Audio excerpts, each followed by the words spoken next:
At the Berkeley County Health Department, our motto is prevent, promote, protect. Since 1935, our mission has been to provide clinical and environmental services to protect the health of the general public. We're committed to building public health in our community by offering a wide range of services, including blood pressure screening, breast and cervical screening, family planning, counseling, lab testing, and more. We perform health inspections to make sure the restaurants you visit are clean, and we prepare and coordinate plans to respond to all hazards. The Berkeley County Health Department, 122 Waverly Court, Martinsburg. This is Eric at Hagerstown Ford. Over the last decade, the way we buy things have evolved. Now, you get on your phone, click Want It, and it shows up at your front door. At Hagerstown Ford, it is that convenient. We've changed the car buying experience on the I-81 corridor forever. And with a return policy better than Walmart, there's absolutely no reason to buy a new or used car, truck, or SUV anywhere else. Just like Amazon, Hagerstown Ford will deliver the vehicle to you, where you are, and on your time. And if you don't want it, return it. No questions asked. Why waste your time at a car dealership playing the dumb back-and-forth games?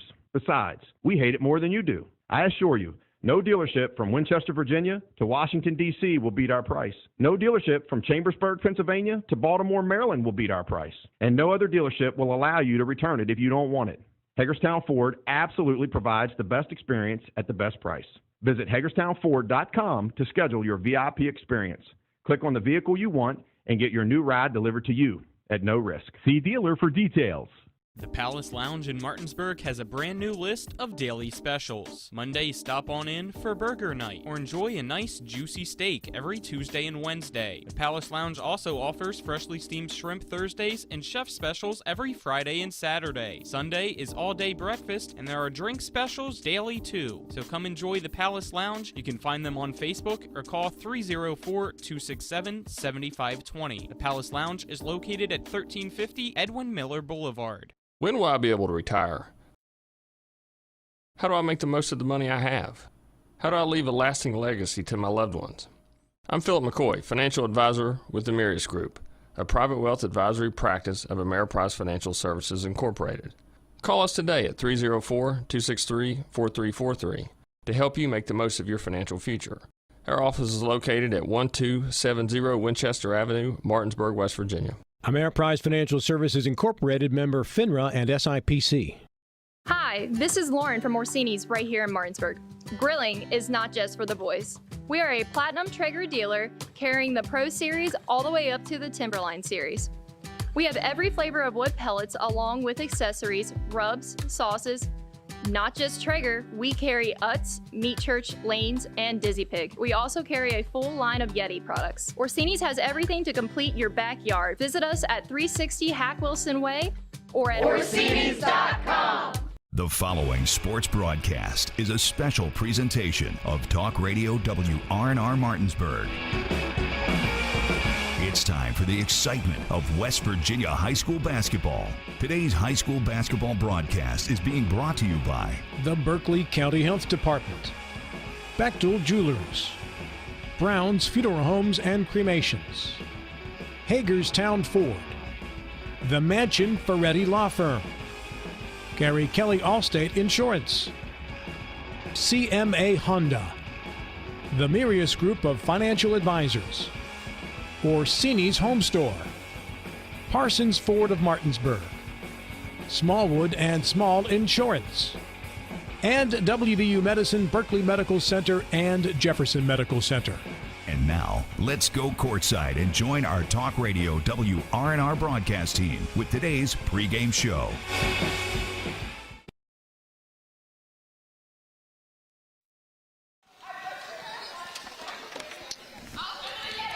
Good evening, everyone. Welcome here to Klein Court at Musselman High School. Colin McLaughlin here. Alongside me is my partner for this evening's broadcast, Jim Klein. Our cameramen this evening are John Alderton and Harry Brown. Back at the studio is Nick Verzolini.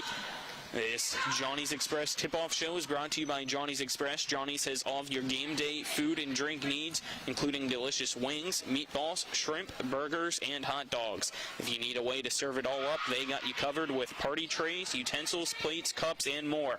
That's Johnny's Express, located at 1456 Winchester Avenue in Martinsburg. tonight's matchup. It's the Musselman Lady Applemen hosting the Hampshire Lady Trojans. Let me introduce my broadcast partner, Mr. Jim Klein. Haven't seen you in a while, Jim. How you doing? Hey, I'm doing great, man. I'm very glad to be here in Musselman.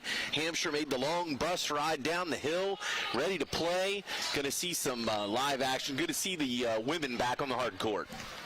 As it is Musselman, who's 0-4 on the year, taking on the Hampshire Trojans, who come into tonight's contest with 1 win and 2 losses on the year. Let's look at the Hampshire Trojans. They are coached by Julian Buckley. They finished last year 12-6 overall, and as I said, 1-2 overall this year. They lost to Sharando by a final score of 38-36. They beat Martinsburg 49-26, and then lost to North Marion 71-45.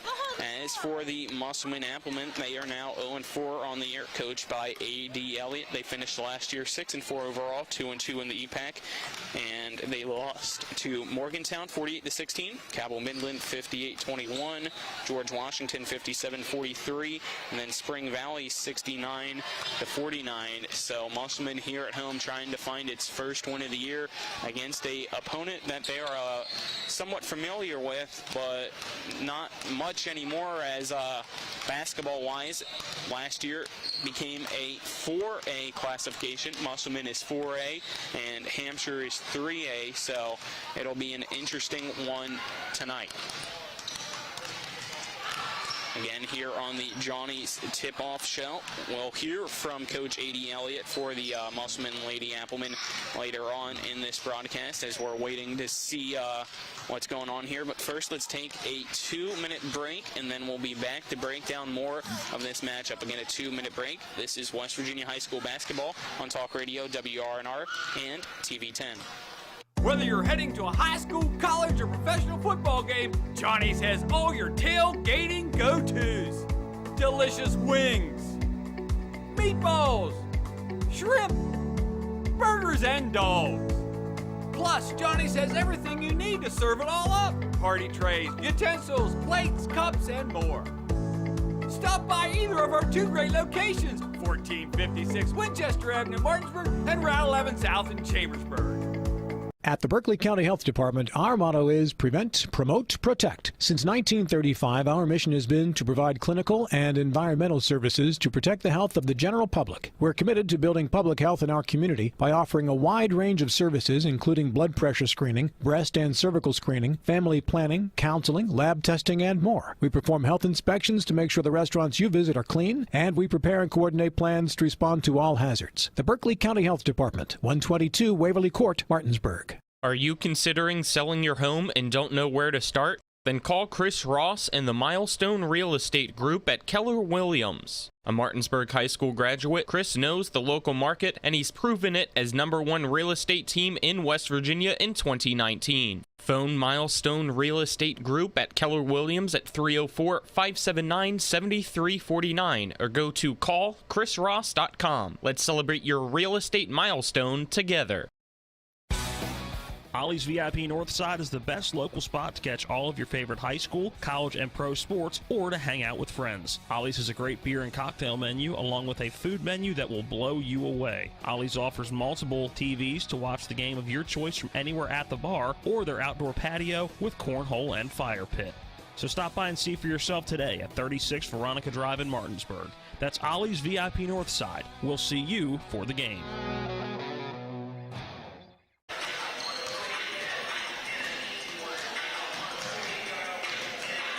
Welcome back to the Johnny's Tip-Off Show here on Talk Radio, WRNR, and TV 10, as well as WRNR TV on YouTube. Colin McLaughlin here alongside me. It's my broadcast partner, the coach, Jim Klein. Our cameramen are Harry Brown and John Alderton. Back at the studio is Nick Verzolini. You'll hear him at halftime with the And One scoreboard show. But now let's continue here on the Johnny's tip-off show. It is the Hampshire Trojans here at Klein Court at Musselman High School taking on the Lady Applemen. We talked a little bit about both sides, how they're doing so far this year and what they did last year. And Jim, looking at the all-time series as these two teams have played each other, we could only find stuff up to December 19th of 2006 for them. But what do you got for us? Man, coming up on 15 years this rivalry goes back. Hampshire is 10-8 all-time against Musselman, leading that series. Their last meeting December 18th, 2018. Musselman won 60-51. Their another previous meeting, December 1st, 2018, Musselman won 53-47.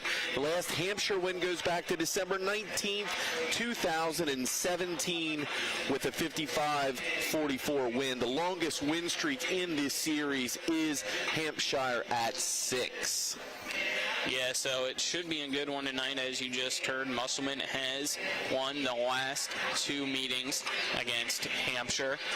But then again, Musselman right now struggling, but they've had to go up against some really good teams around the state, and that is exactly what you want from your team. You got to get some tests early and see how they fare against other teams in the state that you most likely won't see unless you go to Charleston, and that's what they've done to start this season. They went 0-4, but even with a loss, you're still learning.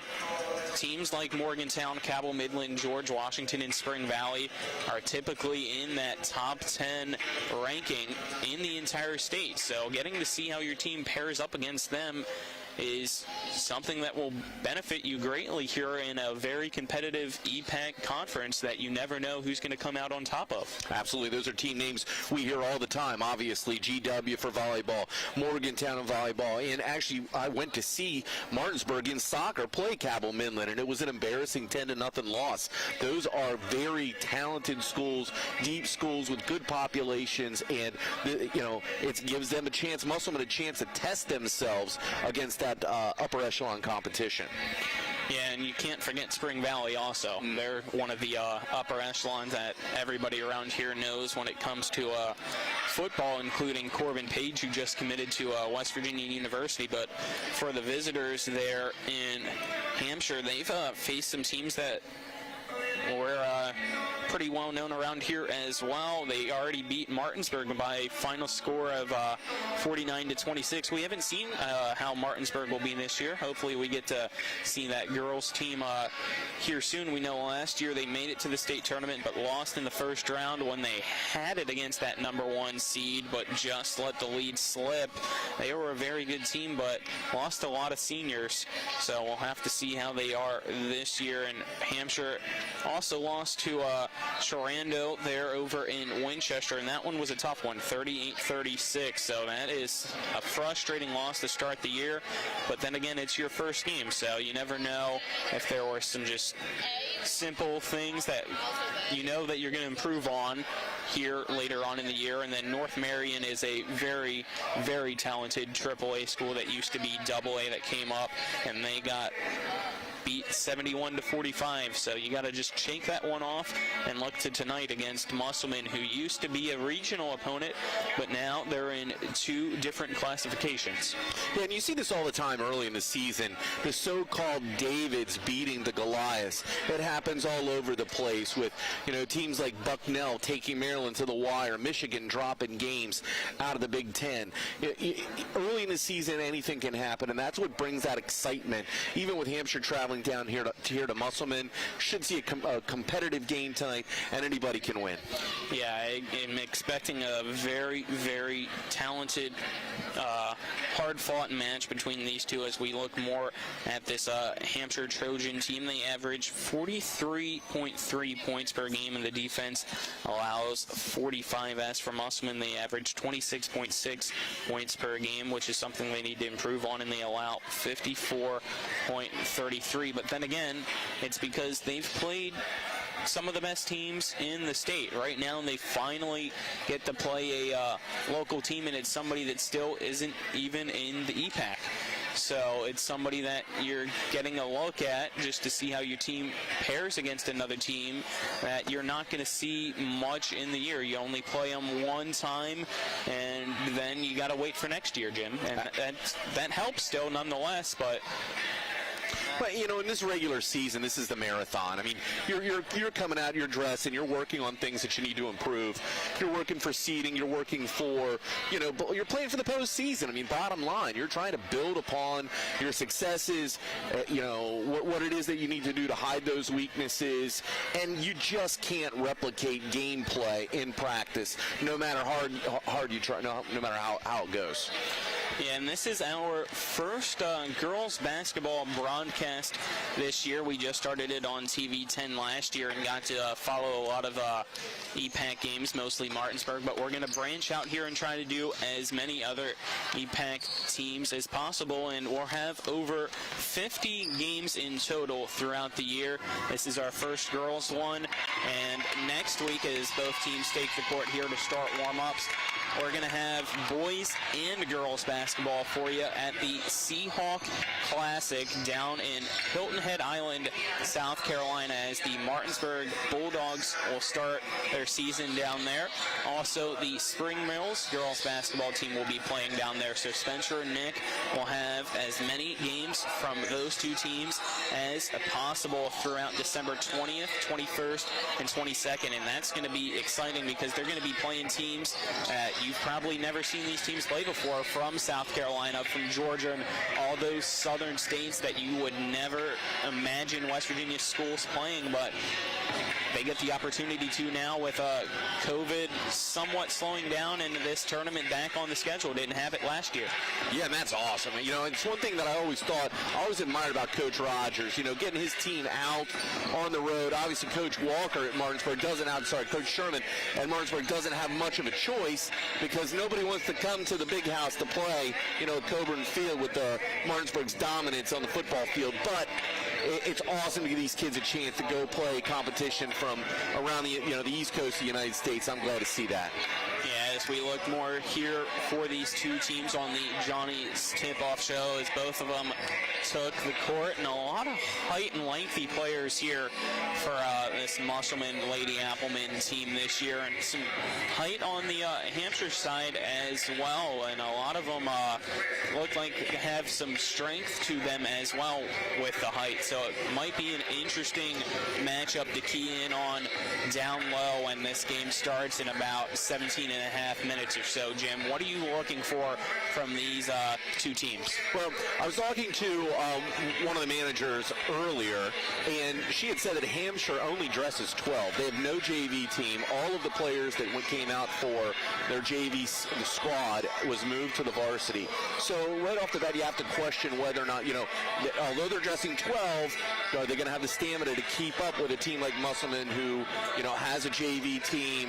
They should have more depth, more choices at the junior and senior level.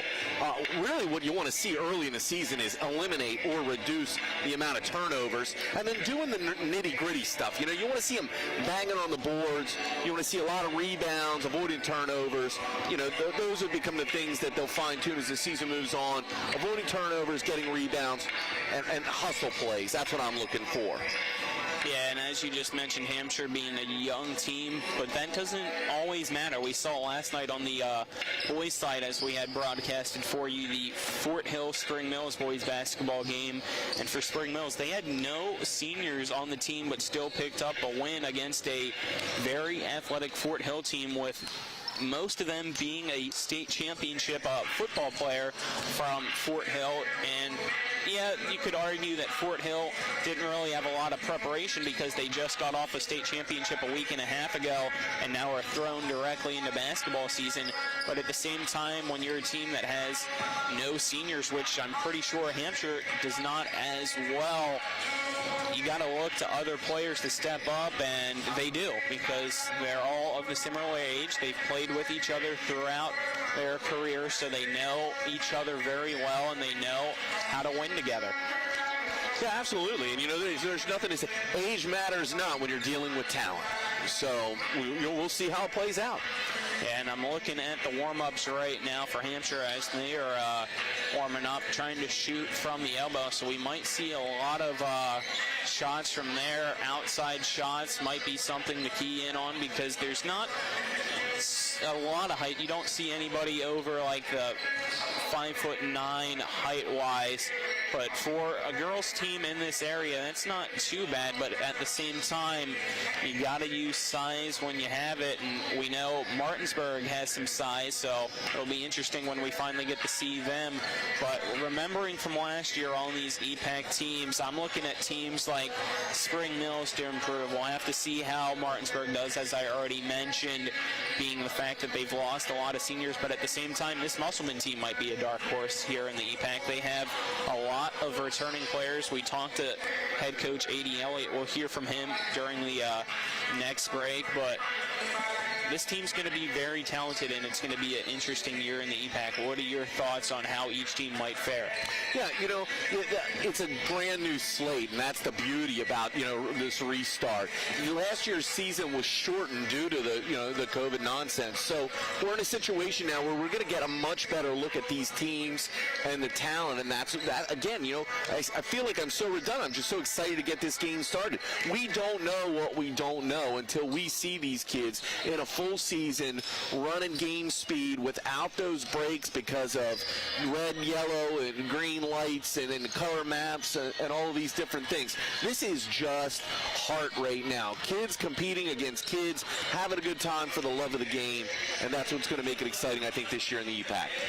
Again, thank you for joining us. Colin McLaughlin here alongside me is Jim Klein. We're on the Johnny's Express tip-off show and going to take another 2-minute break. And then when we come back, we will hear from the Musselman Lady Appleman head coach, A.D. Elliott. Again, a 2-minute break. This is West Virginia High School girls basketball on Talk Radio WRNR and TV 10.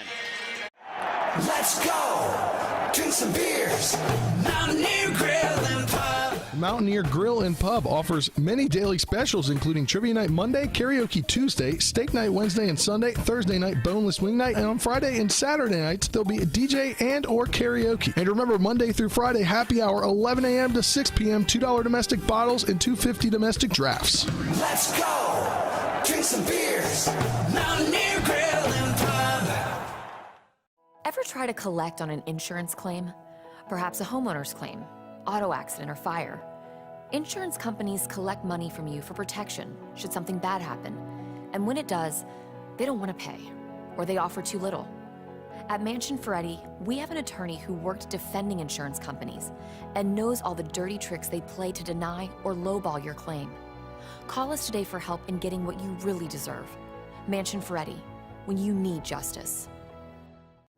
Home Helpers of the Eastern Panhandle, making life easier for you, your family, and especially your loved ones that need their care. They are locally owned and searching for smiling faces to hire so that your loved one can stay in their home where they are the happiest. Call 304-433-8000 or visit homehelpershomecare.com/panhandle. Or you can visit them at 3192 Winchester Avenue right here in Martinsburg. Each office is independently owned and operated.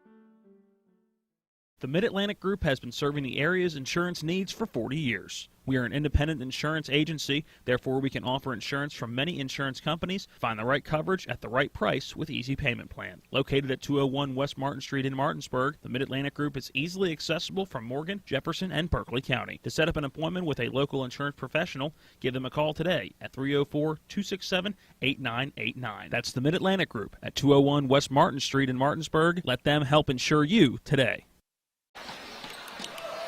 Welcome back to the Johnny's Tip-Off Show. Colin McLaughlin here. Alongside me is Jim Klein. As again, we are brought to you by Johnny's Express. Johnny's has all your game day food and drink needs, including delicious wings, meatballs, shrimp, burgers, and hot dogs. If you need a way to serve it all up, they have you covered with party trays, utensils, plates, cups, and more. That's Johnny's Express, located at 1456 Winchester Avenue in Martinsburg. And the Christmas season coming up, so you might need to to get some seafood. You never know, especially if you're a good old Catholic Italian family getting that 7-fish dinner on Christmas Eve. That might be the place to go. You know, you've heard of crab, right? You heard of crab meat. Of course I've heard of crab meat. You heard of what? Question You've heard of that, special, right? Special? Yeah. You heard of lump. Yes. You heard of jumbo lump. You know what they have at Johnny's? No, because I have not been. Colossal. Ooh, colossal. I mean, these things are crab nuggets. Crab nuggets? That sounds delicious. What was it today? I saw on Instagram. I might have to try it because I'm just crazy and in love with Old Bay. Old Bay hot chocolate. I saw it a sounds picture. Nasty. You're sprinkling on the whipped cream. Sprinkled on the whipped cream, but you also actually put it in the hot cocoa. So we'll have to see how that is because I am crazy enough to do it. If people know me, they know that I will try to put Old Bay in or on anything that I can get my hands on. But let's get back here to this game before we get too hungry. It is Hampshire taking on Musselman. I sat down earlier with the Musselman Lady Appleman head coach, A.D. Elliott, as these coaches' interviews are brought to you by Sunset Car Wash, located at 440 Williamsport Pike in Martinsburg. Sunset Car Wash specializes in keeping your car clean. From their famous 3-minute cloth wash to their touchless, automatic, and 6 self-serve bays, they offer whatever preference you have for your car wash needs.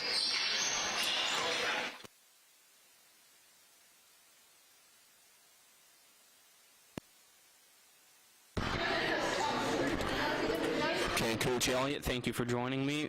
Starting back here at the home court for you guys at Klein Court against Hampshire, former opponent in the region. So it's a familiar team. What are you hoping to do tonight to get a win?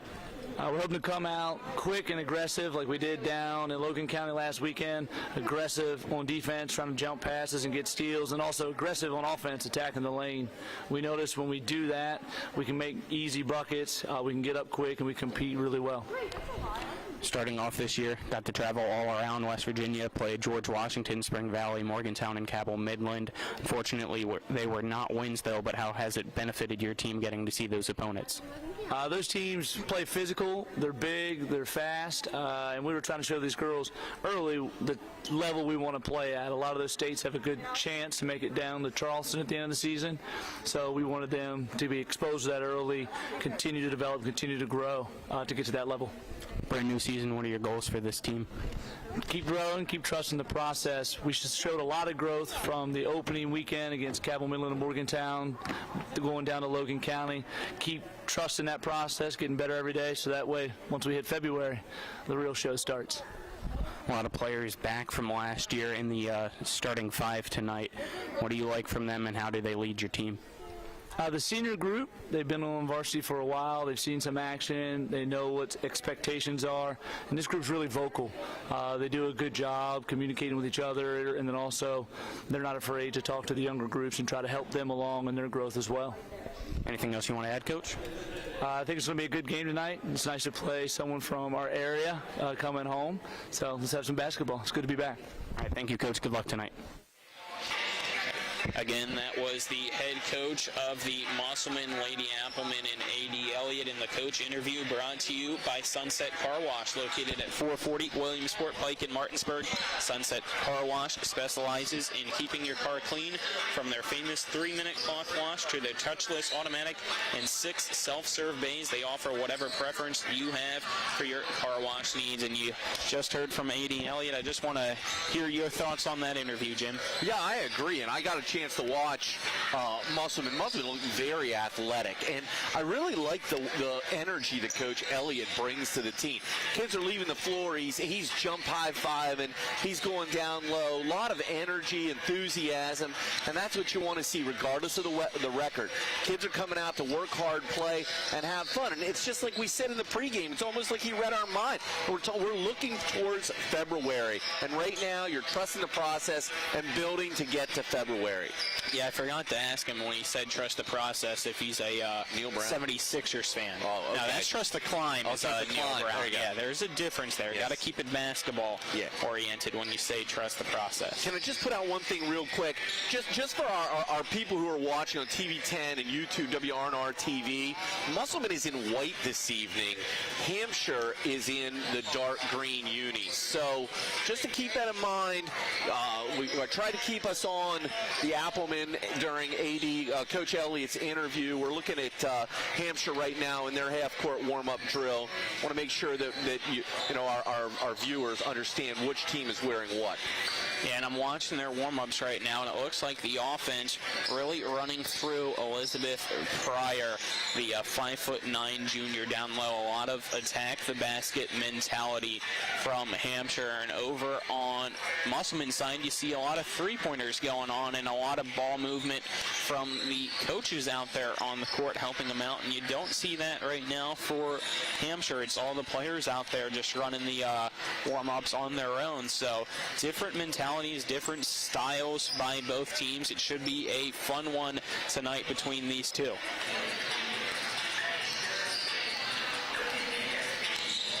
Trying to help out on TV 10 wise. Jim accidentally hit fade to black. Don't worry, he's learning on the fly, so he'll do his best, and if something goes wrong, I'll help him out as much as possible. There's a lot of buttons in front of him that are all flashy and bright, and he's going to have to behave himself over there. Yes, definitely need to behave myself. I reacted.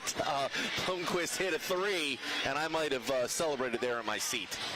Just be careful. Do not hit the FTV. Yes. That's fade to black. No more and FTV. Then nobody will see anything on TV 10, and they'll get frustrated and comment on YouTube. Yes, we don't want the mogul frustrated. Nothing. We don't want him frustrated either. Absolutely.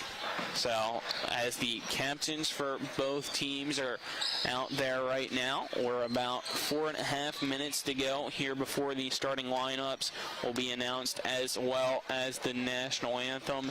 Both team captains just talking with the officials. Team still stretching and getting their warm-ups in. So let's go over some keys to the game to look out for, as well as some players to watch out for as well. Brought to you by CMA's Honda of Winchester on 3985 Valley Pike. CMA, moving lives forward.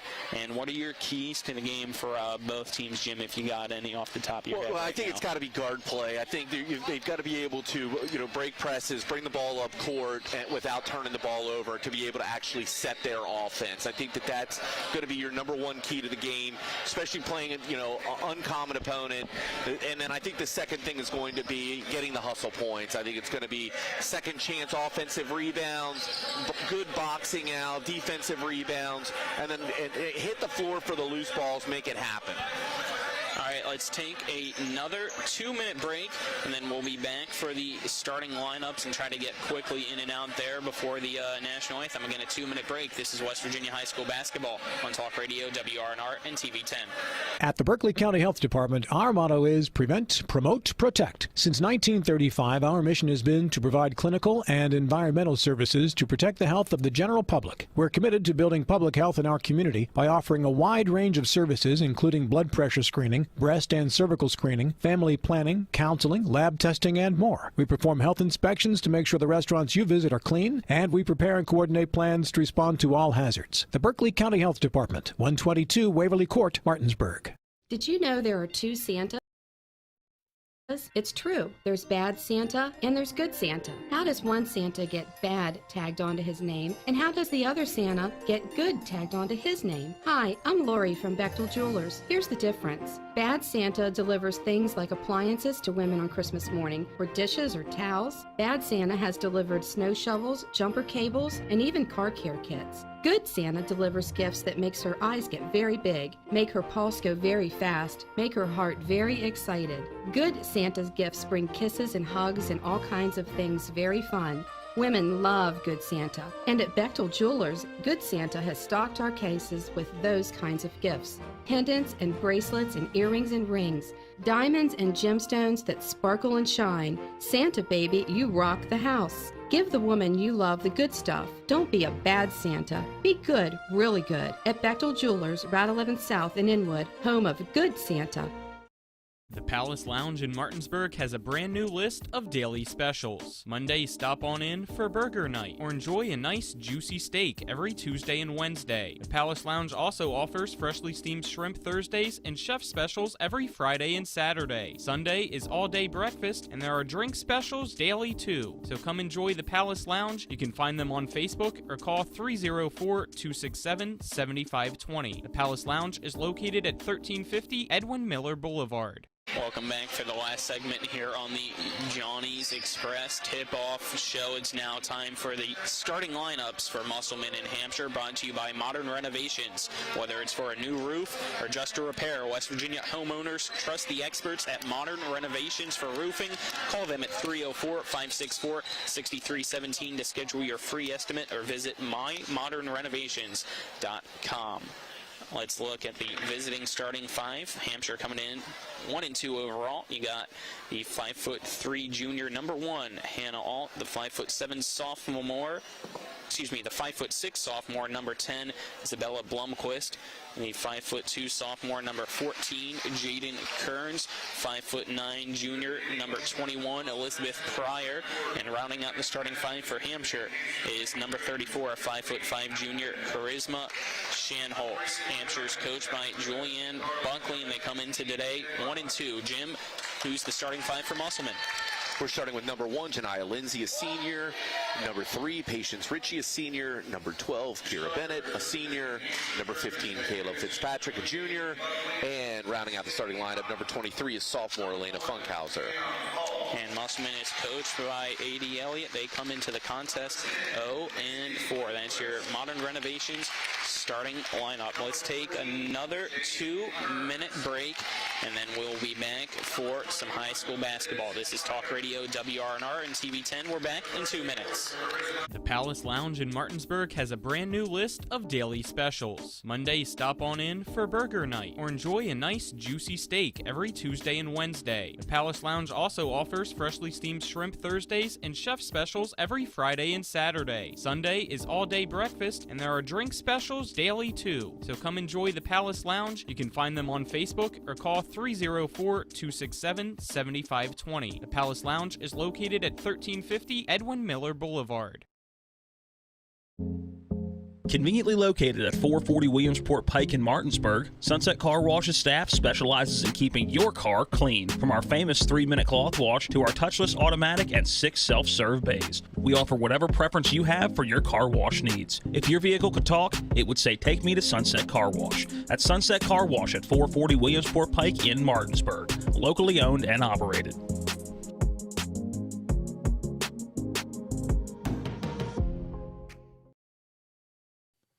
And that concludes today's pregame show. Coming up next, it's the starting lineups, opening tip, and play-by-play action of West Virginia high school basketball. Today's game is brought to you by the Sutton and Janelle Law Firm, Ollie's VIP, Milestone Realty, the Palace Lounge, the Mountaineer Grill and Pub, Cody's Auto Body, Modern Renovations, D&N Auto, Home Helpers of the Panhandle, Johnny's Express, the Mid-Atlantic Group, and Sunset Car Wash. And now, let's go courtside and rejoin our WRNR broadcast team.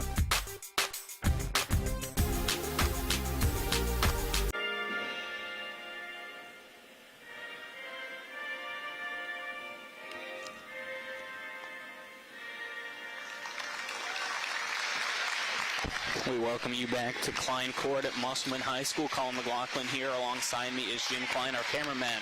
Our Harry Brown and John Alderton. Back at the studio is Nick Verzolini. The national anthem just concluded. It is now time for the Musselman Lady Applemen to take on the Hampshire Lady Trojans. For those of you watching on TV10, you can see Musselman getting the final notes and everything ready. They will be wearing the home white uniforms with red numerals and a green top with some stripes on the side. As for Hampshire, they are in the dark green uniforms with white stripes and white numerals and name on the front. Again, your starting five for both teams. For Hampshire, it is Alt, Blumquist, Kearns, Pryor, and Shanholz. For Musselman, it's Lindsay, Ritchie, Bennett, Fitzpatrick, and Funkhauser. We get ready for the opening tip, and that's a beautiful sight to see back this year, as last year, due to COVID, they decided to do away with the jump ball and just allow the away side start with possession. But this Opening tip brought to you by Hagerstown Ford, revolutionizing the car buying experience. Buy your next vehicle online. They'll deliver it to you, and if you don't like it, they'll take it back. Go to HagerstownFord.com. The opening tip won by Musselman. With it is Lindsay. She drives the right baseline, puts up a layup, gets her own rebound after it hits the rim. Dribbles it back out to the right wing, picks up her dribble, almost has it stolen, but able to get it to a teammate. It's passed around Fitzpatrick, right wing three, shot up no good, rebounded by Alt, as the first shot of the game brought to you by Berkeley County Health Department. Prevent, promote, protect. They're at 122 Waverly Court in Martinsburg. Phone 304-263-5131. Hampshire with the ball on the offensive side is Blomquist. Top of the key three-pointer, tries to bank it in. It hits off the back of the rim, dies and sinks. We're up to a 3-0 start for Hampshire with 7:11 to go in the first. Fitzpatrick, the point guard now for the Lady Applemen. Passes it to her left for Funkhauser. Funkhauser passes it to Bennett. Bennett guarded closely and gets it over for Lindsay. Lindsay at the left wing picks up her dribble, passes it to Fitzpatrick. Fitzpatrick running the offense now, trying to get some motion as everybody almost on the outside drops it down low to Ritchie. Ritchie at the left block has it stolen. Kearns with it now for Hampshire. She'll bring it up the court and slow it down for the Trojans, try to find somebody, and passes it to Blomquist. Blomquist over to Alt. Down low now for the 5'9" junior Pryor in the paint. Her shot up is good. Pryor gets her first basket and gives Hampshire a 5-0 lead. The inbounds to Fitzpatrick. Musselman trying to get back in this one and on the scoreboard. Posting up is Patience Ritchie. The pass goes over her head. It's the first turnover for Musselman with 6:13 to go in the first. Yeah, Musselman a little static in the half-court offense. They'll figure this out. But Lindsay definitely had the opportunity for the pass to Ritchie and just couldn't execute. Blomquist, the point guard now for Hampshire. Dribbling back and forth between her right and left hand, will be picked up as soon as she gets the three-point line by Fitzpatrick. Ditches the pass over for Kearns. Three-pointer from the right wing is good. An 8-0 run to start things off in the first 2 minutes for Hampshire. Hampshire getting a lot of wide-open looks against the zone. Fitzpatrick passes it to Ritchie. It goes over her head, but she's able to recover and will be fouled with 5:42 to go in the first quarter. That foul is on Elizabeth Pryor. That's her first, team first for Hampshire. So Musselman will have an inbounds now in front of the Trojan bench to our left. Yeah, to watch the foul situation there with Pryor. Don't like to see her big catch one early. The inbounds goes to Ritchie at the top of the key. Finds Lindsay in motion, and Lindsay will run the offense guarded by Alt. See, just not a whole lot of movement. A little slow come rubbing off the picks. Lindsay drives the baseline, finds Ritchie, and it is put out of her hands by Alt when she went up for the shot. Goes out of bounds and remains Appleman ball. Janiyah Lindsay will inbound it for Musselman. They set up the inbounds, have 4 people, 2 at the elbow, 2 at the blocks, and now move around. Finds a wide open Ritchie. Left blocker, shot up, misses everything. Rebounded by Pryor. That was a beautiful opportunity for Musselman, just missed. Driving the right side now quickly is Blomquist. Her layup, no good, rebounded. Alt, left wing 3, no good, rebounded down low, and Ritchie and Pryor will get tangled up. Jump ball, and the possession arrow will give it to Musselman. Sarah Puller to enter, as well as Serenity Ritchie. We have the officials waiting here. The official's trying to ask me for the possession error, and I have no idea. 5:12 to go in the first quarter. So we wait here. Your first quarter sponsors, as we're presented to you on TV 10 by Chris Ross and Milestone Real Estate Group at Keller Williams. Buying or selling a home, call 304-579-7349 or go to callchrisross.com. Also presented to you on TV 10 by Smallwood and Small Insurance in Martinsburg. Your total insurance solution at 121 Administrative Drive in Martinsburg. Phone 304-263-3361. Those are your first quarter sponsors. And the possession error actually for Hampshire, so they'll get to keep the ball. A long inbounds goes to the top of the key for Alt. Catches it over her head And it swung around to the left side before the Shanholtz three-pointer, which did make it a travel violation called. So Musselman will get the ball and it will remain 8-0. For those of you just tuning in, Colin McLaughlin here. Alongside me is Jim Klein. It is 8-0 Hampshire in quarter number 1 against Musselman. And make it 8-2 as the shot up and good by Sierra Poehler. That's the first 2 of the evening. Yeah, the sophomore with good drive to the basket and a good finish. A little more aggressive here on Musselman's defense. Pryor kicks it out to Blomquist at the top of the key. She's going to drive the right side, find Kearns open. It's going to go tipped off Bennett's hands and out of bounds. It'll stay Hampshire ball. Yeah, the defensive intensity definitely picked up a little bit, and they've extended the zone a little more as well. The inbounds goes down to the right block for Shanholtz. She tries to make a spin, puts up a left-handed jump hook, but will be fouled with 4:29 to go and get sent to the line. The foul is on Janiyah Lindsay, her first team first for Musselman.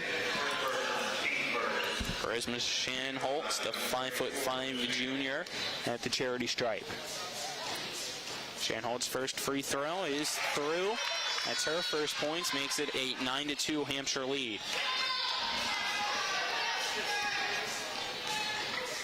Shanholtz trying to make it 2 for 2. He does so. It is now a 10-2 ball game. Yeah, Hampshire looks really good shooting from spots. What Musselman needs to do is get them to make them move, and those free throws are a good example.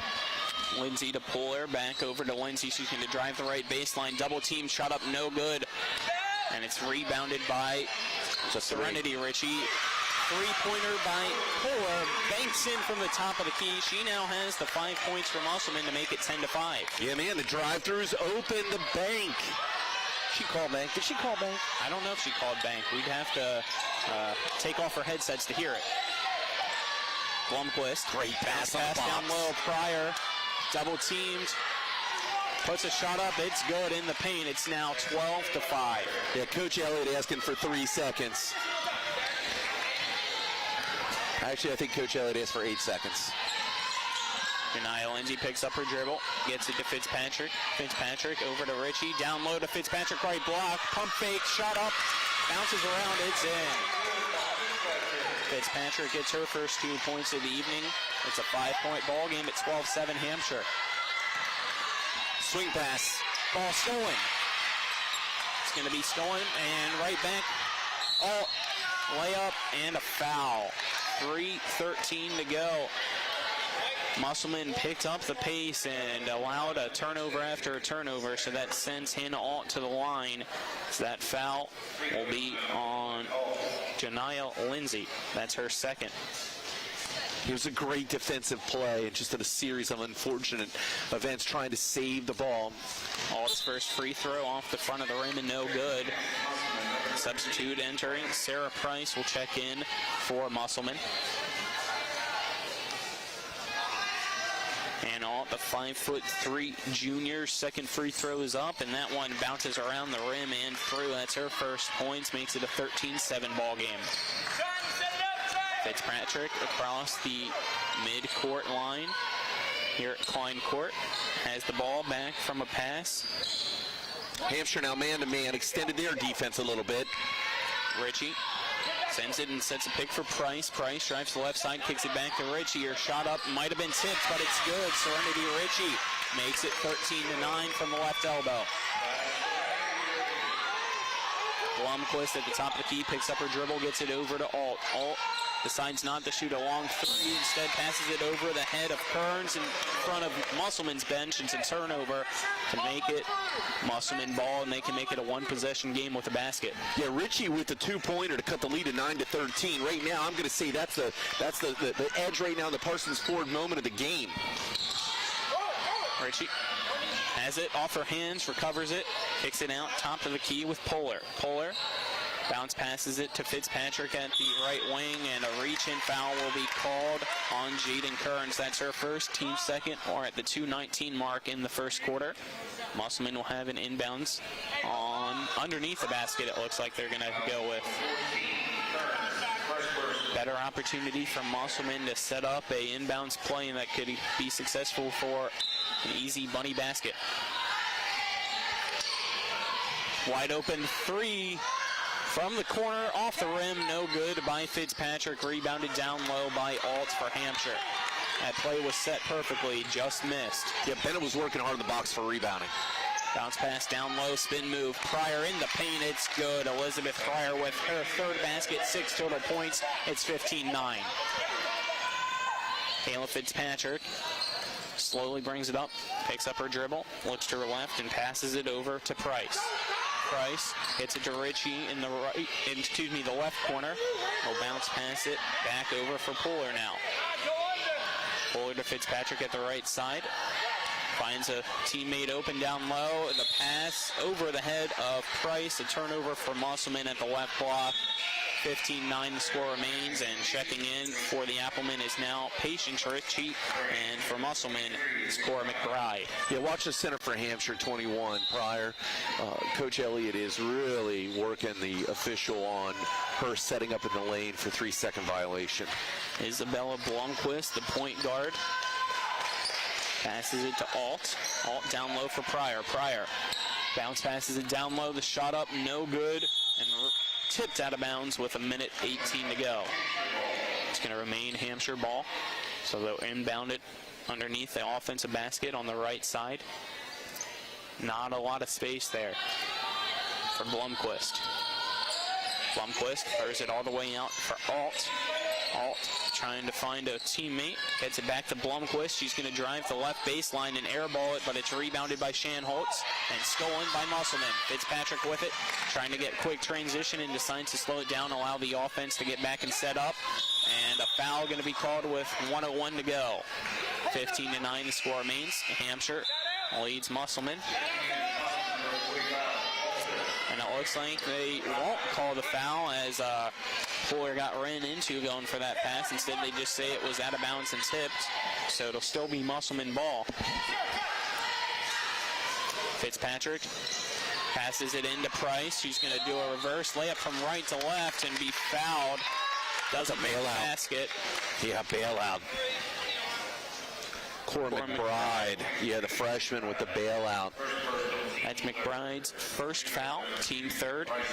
Sarah Price had gone under the basket trying to scoop a reverse, and just no good shot. First free throw off the back of the rim for Sarah Price, and no good, so it remains 15-9. It's the first time for Musselman to the free throw line this evening.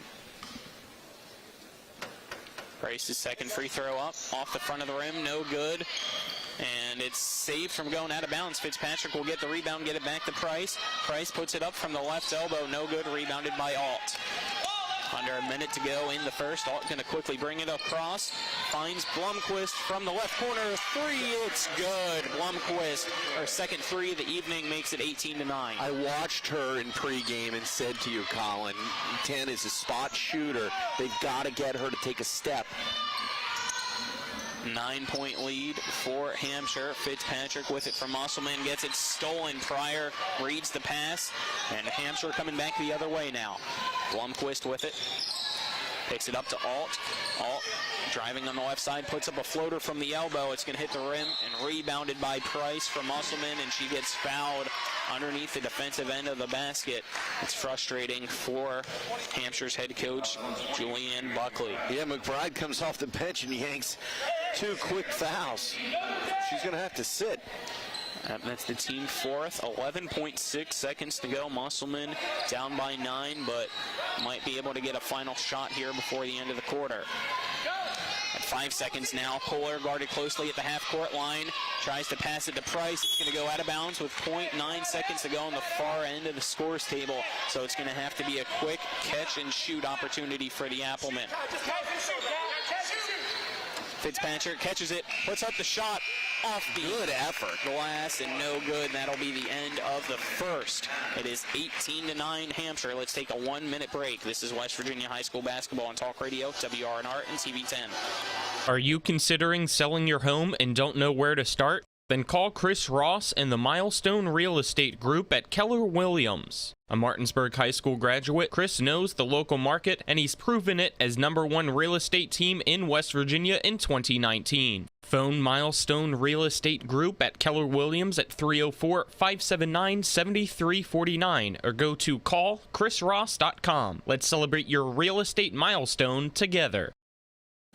Erie Insurance says here's to the grown-ups who move, mortgage, mow, and still bust a move. But does your home insurance still fit? Erie helps you protect the home you've grown into, all at fair prices that are often less than the other guys. So how do you find the right coverage? Magic. Nope. Local independent agents who get to know you like this. Your local Erie agent in Martinsburg is Smallwood & Small Insurance. Get a quote at smallwoodandsmall.com.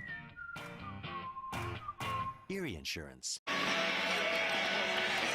Welcome back to Klein Court at Musselman High School as the Lady Applemen trail the Hampshire Trojans 18-9 at the end of the first quarter. Colin McLaughlin alongside me is Jim Klein here on Talk Radio WRNR and TV10 as well as WRNR TV on YouTube.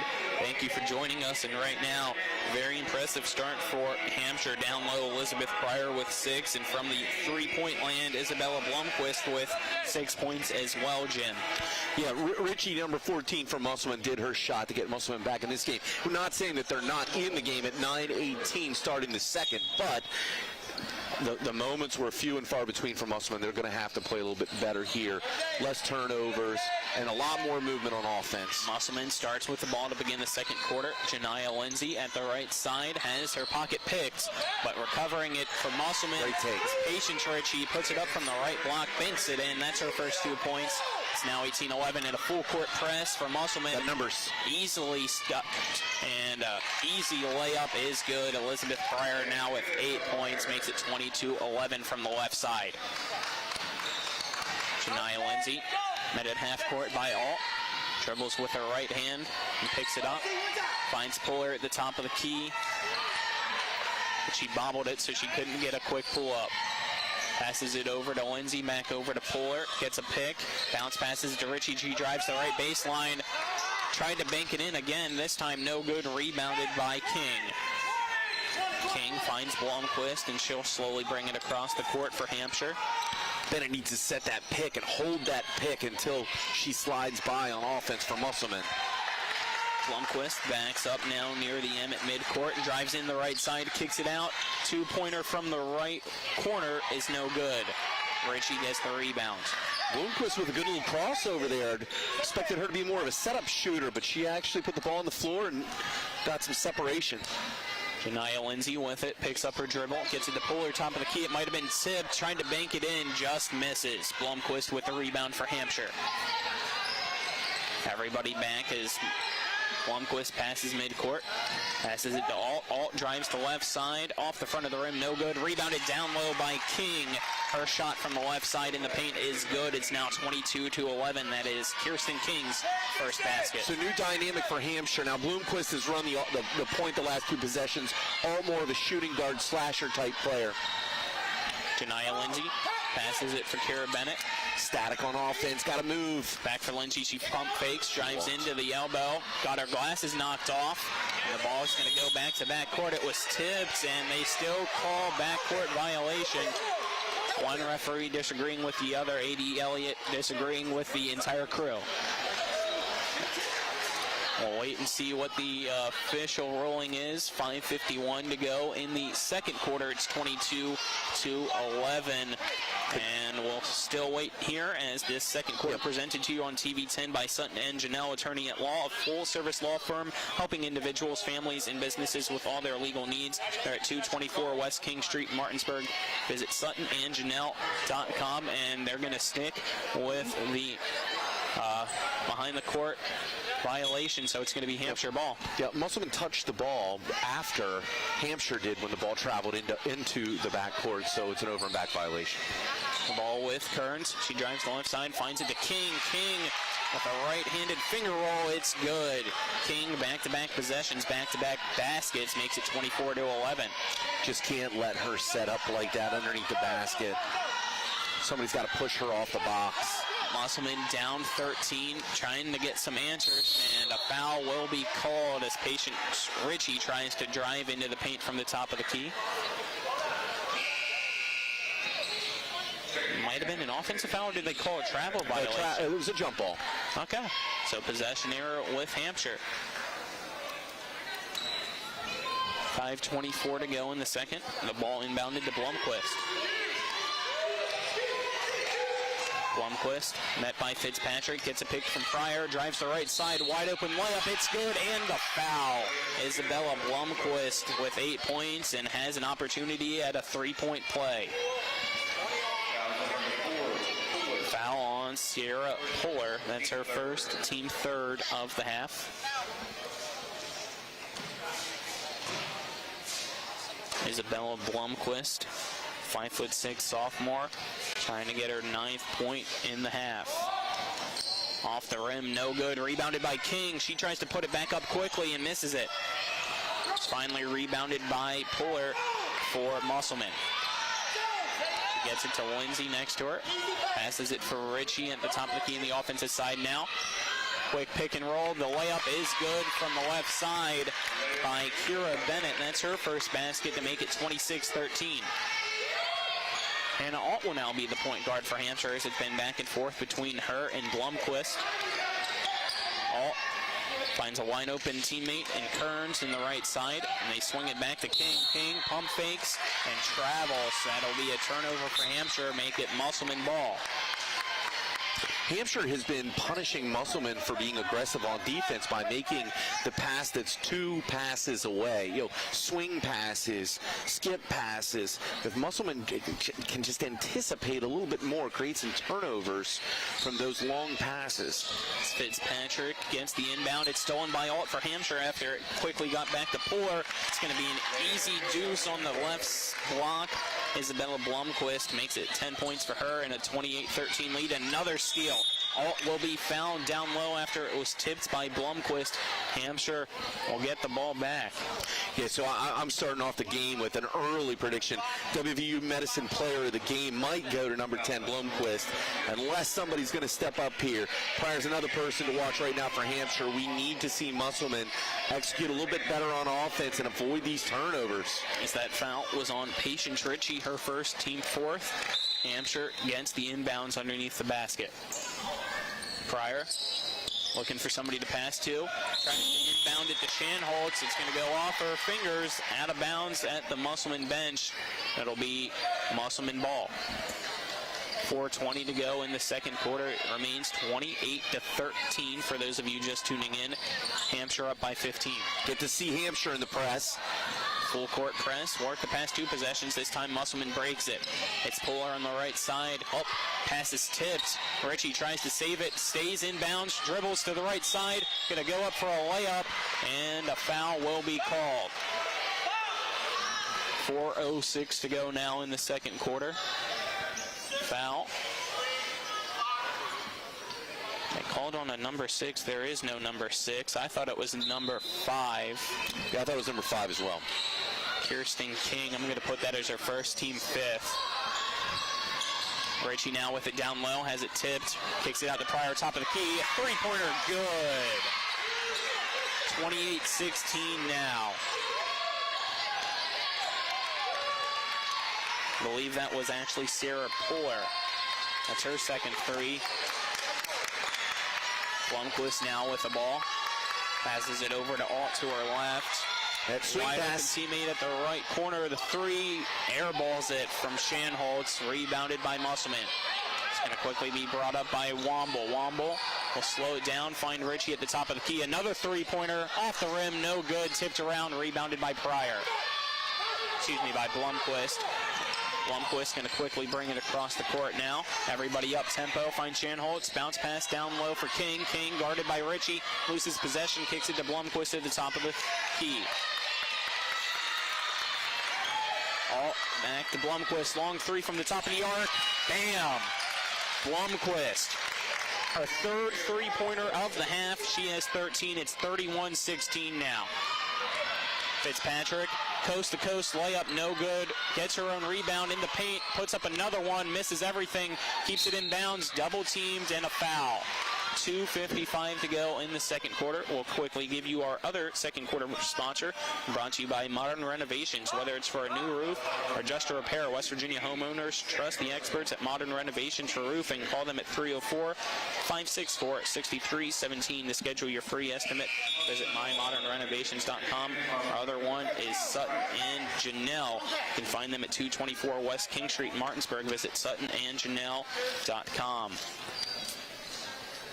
An inbounds play now for Musselman, as that foul was on Kirsten King. That's her second for Hampshire. Three-pointer by Womble from the right corner, no good, and a whistle blown. Shanholt's not happy with it. It'll be Musselman ball as she tried to get the rebound and had a foot on the out-of-bounds line. 2:49 to go in this first half. Womble inbounds it over the head of a defender to Fitzpatrick. Gets it back. Left corner three. Womble around the rim. No good. Quickly rebounded by Fitzpatrick. Gets it back to Womble. She's double teamed. Has to dribble out of it and will be tied up with Alt. The possession arrow will keep it with the Lady Applemen. 2:38 now in this second quarter.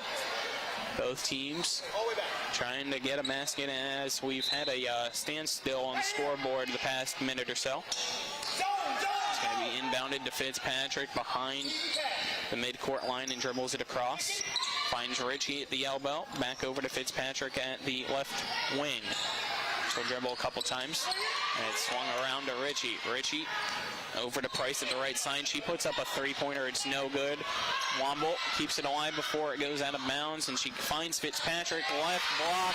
Puts it up into the air, and it's going to go right down through the rim, and good.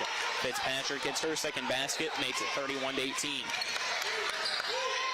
Oh. Three-pointer way off the mark, misses everything, out of bounds, a turnover right at the 2-minute mark. Musselman ball.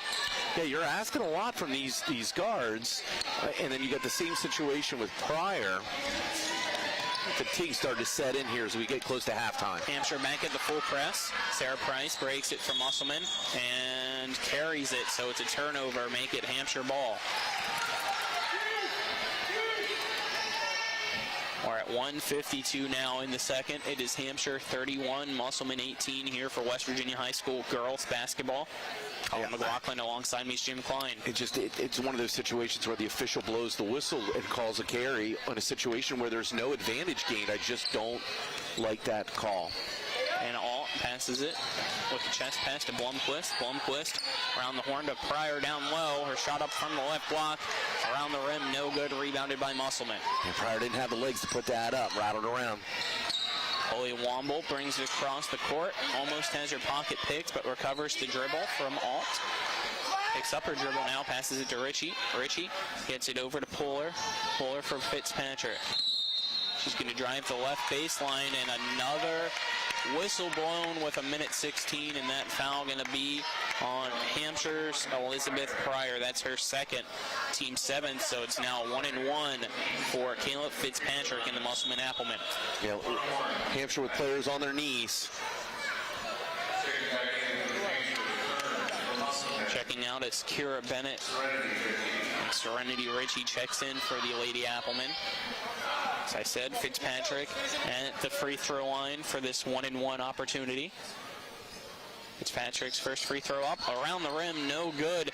Shanholtz gets a little nudge by Ritchie, whistle blown as Fitzpatrick missed the free throw. And that foul is going to be on Patience Ritchie. Her second, team fifth, will be Hampshire ball. 1:14 to go in this second quarter. Blomquist has 13 points as she brings the ball up across the M at midcourt. Passes it to her right for Kearns. Kearns passes it back to Blomquist at the opposite side of the court. She drives into the paint. Shot up, no good by Blomquist. Going to be tipped around, go out of bounds. Under a minute to go now. It'll be Hampshire to inbound. Hampshire with Pryor to inbound. Over for Looks like Knight who checks in, passes it for Kearns. Kearns finds Shanholt. She drives to right baseline, puts up a layup with her left hand, just misses it. It's going to be rebounded by Ritchie. Ritchie gets it to Fitzpatrick for Musselman. Quickly brings it back. Three-pointer Serenity Ritchie airballs it, but Womble finds it. Chucks up a prayer from underneath a basket. That one no good. Rebounded by Hampshire. Kearns quickly brings it across, bounce passes it for Knight. Knight drives to left baseline and is going to be swarmed by Appleman. Four of them all around her. A jump ball possession error. Musselman, 25.9 seconds to go. The Lady Appleman have the ball underneath its defensive basket, so Hampshire gets to set up the full court press. No, it stays. It's Hampshire's ball. But the three I thought they had the last one. there were three opportunities on one side. One was a jump ball. All righty. Pass tipped. It's going to be Kearns with it. Over for Blomquist. 20 seconds to go in this second quarter. Great defense. Blomquist slowing it down in a 3-second violation. Called on Elizabeth Pryor for Hampshire. And you know, A.D. Elliott, as we heard in the first quarter, has been waiting all night for that call. Yeah, and the length of Fitzpatrick caused Blomquist some problems there.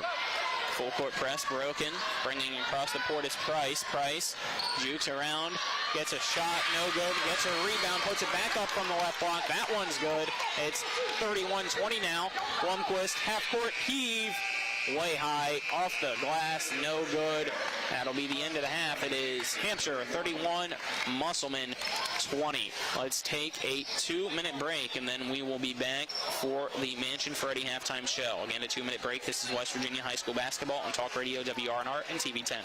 The Palace Lounge in Martinsburg has a brand new list of daily specials. Monday, stop on in for burger night or enjoy a nice juicy steak every Tuesday and Wednesday. The Palace Lounge also offers freshly steamed shrimp Thursdays and chef specials every Friday and Saturday. Sunday is all-day breakfast, and there are drink specials daily too. So come enjoy the Palace Lounge. You can find them on Facebook or call 304-267-7520. The Palace Lounge is located at 1350 Edwin Miller Boulevard. Whether you're heading to a high school, college, or professional football game, Johnny's has all your tailgating go-tos. Delicious wings, meatballs, shrimp, burgers, and dogs. Plus, Johnny's has everything you need to serve it all up. Party trays, utensils, plates, cups, and more. Stop by either of our two great locations, 1456 Winchester Avenue in Martinsburg and Route 11 South in Chambersburg. Conveniently located at 440 Williamsport Pike in Martinsburg, Sunset Car Wash's staff specializes in keeping your car clean. From our famous 3-minute cloth wash to our touchless automatic and 6 self-serve bays. We offer whatever preference you have for your car wash needs. If your vehicle could talk, it would say, "Take me to Sunset Car Wash." At Sunset Car Wash at 440 Williamsport Pike in Martinsburg. Locally owned and operated.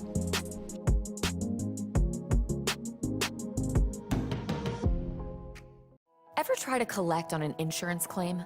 Perhaps a homeowner's claim, auto accident, or fire. Insurance companies collect money from you for protection should something bad happen. And when it does, they don't want to pay, or they offer too little. At Mansion Ferretti, we have an attorney who worked defending insurance companies and knows all the dirty tricks they play to deny or lowball your claim. Call us today for help in getting what you really deserve. Mansion Ferretti, when you need justice. Welcome back here on Talk Radio WRNR and TV 10. Colin McLaughlin alongside me is Jim Klein. We're at the Mansion Ferretti halftime show brought to you by the Mansion Ferretti Law Firm in Martinsburg, where it's about seeking justice for you. Go to wvjusticelawyers.com. It is Hampshire leading Musselman 31-20 at the half. And let's look at the scores for both teams, starting with the Hampshire Trojans. Their leading scorer is Isabella Blomquist with 13, followed by Elizabeth Pryor with 8, then Kirsten King with 4, and Jaden Kearns has 3. Looks like Charisma Shanholtz has 2, and then 1 point from Hannah Alt. As for Musselman, they are led by Sierra Poehler with 8, Kayla Fitzpatrick with 4, and Serenity Ritchie, Sarah Price, Kira Bennett, and Patience Ritchie all with 2 points as well. That's going to be our stats here for this halftime show. Let's take another 2-minute break, and then you'll hear from Nick Verza leaning on the other end of this break. This is West Virginia High School basketball on Talk Radio, WRNR, and TV10. The right attorney can make all the difference in the outcome of your case. I called Sutton and Janelle, the best lawyers you could ask for.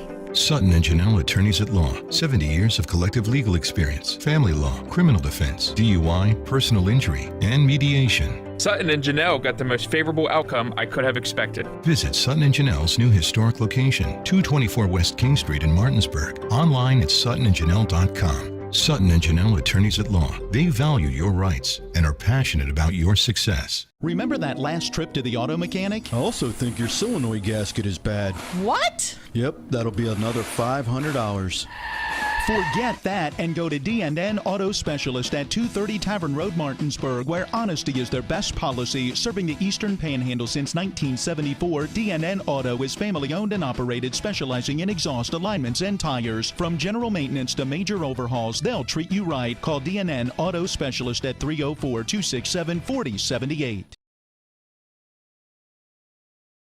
The right attorney can make all the difference in the outcome of your case. I called Sutton and... During Happy Honda Days, discover the joys of the season with thrilling adventures in a Ridgeline, Civic, or CRV. For a limited time, well-qualified buyers can get 1.9% APR on the 2022 Ridgeline, CRV, or all-new Civic. Find your perfect Honda this season. Visit your local Honda dealer today or shop online. This is my kind of holiday. CMA's Honda of Winchester, 3985 Valley Pike. CMA's, moving life forward. See dealer for financing details. Exclude Civic SI. Home Helpers of the Eastern Panhandle, making life easier for you, your family, and especially your loved ones that need their care. They are locally owned and searching for smiling faces to hire so that your loved one can stay in their home where they are the happiest. Call 304-433-8000 or visit homehelpershomecare.com/panhandle. Or you can visit them at 3192 Winchester Avenue right here in Martinsburg. Each office is independently owned and operated. Welcome into the halftime scoreboard update as we take a look at some scores from last night. First, starting in girls basketball, Fairmont Senior defeating Bridgeport 90-52. Huntington winning over Woodrow Wilson last night 71-33. Greenbrier East beating Meadowbridge 63-21. And those were the only games going on last night in West Virginia High School girls basketball. On the boys' side of things, having some issues there. So we'll go to the NBA tonight. Cavaliers destroying the Rockets right now, 37-16. The Hawks beating the Magic 33-27 in the first half. Heat leading the 76ers 29-18 at the end of the first quarter. Later on tonight, the Lakers will take on the Mavericks. Pacers taking on the Bucks. Pelicans taking on the Thunder. Hornets versus Spurs. And then some other games going on tonight in the NBA. Timberwolves, Nuggets, Clippers, Jazz, Grizzlies, Trailblazers, along with Wizards taking on the Kings. And boys high school basketball last night, Wheeling Central lost to Ritchie County. St. Mary's was in action. Kaiser beat Parkersburg 60-48. Tug Valley beat St. Joseph 76-73. Hampshire beat Moorfield 77-72. Greenbrier beating Richwood 73-55. And then not a whole lot of scores reported last night. The game we had, Spring Mills was victorious over Fort Hill in an exciting basketball game. So we'll take another quick break and then send it back to Colin McLaughlin and Jim Klein for the second half.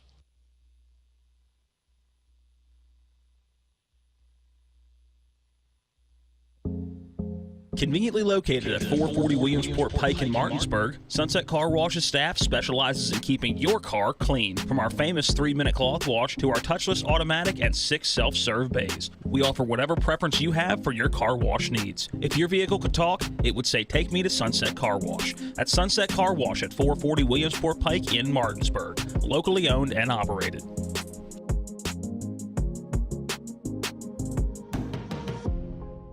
Carpet World is more than just carpet. Carpet World specializes in a complete selection of hardwood floors by respected names like Armstrong, Bruce, Shaw, and Mohawk, and tile by Dowell Tile, American Oleum, and Mannington for all rooms in your home. And Carpet World can update your bathroom shower with very attractive ceramic tile walls and floor. Financing with up to 12 months deferred interest is available, along with experienced quality installation at Carpet World, 2330 Winchester Avenue in Martinsburg. CarpetWorldofMartinsburg.com. At the Berkeley County Health Department, our motto is Prevent, Promote, Protect. Since 1935, our mission has been to provide clinical and environmental services to protect the health of the general public. We're committed to building public health in our community by offering a wide range of services, including blood pressure screening, breast and cervical screening, family planning, counseling, lab testing, and more. We perform health inspections to make sure the restaurants you visit are clean, and we prepare and coordinate plans to respond to all hazards. The Berkeley County Health Department, 122 Waverly Court, Martinsburg. Let's go! Drink some beers! Mountaineer Grill and Pub!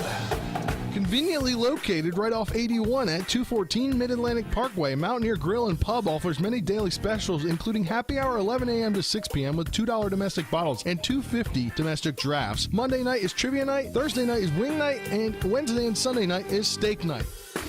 Let's go! Drink some beers! Mountaineer Grill and Pub!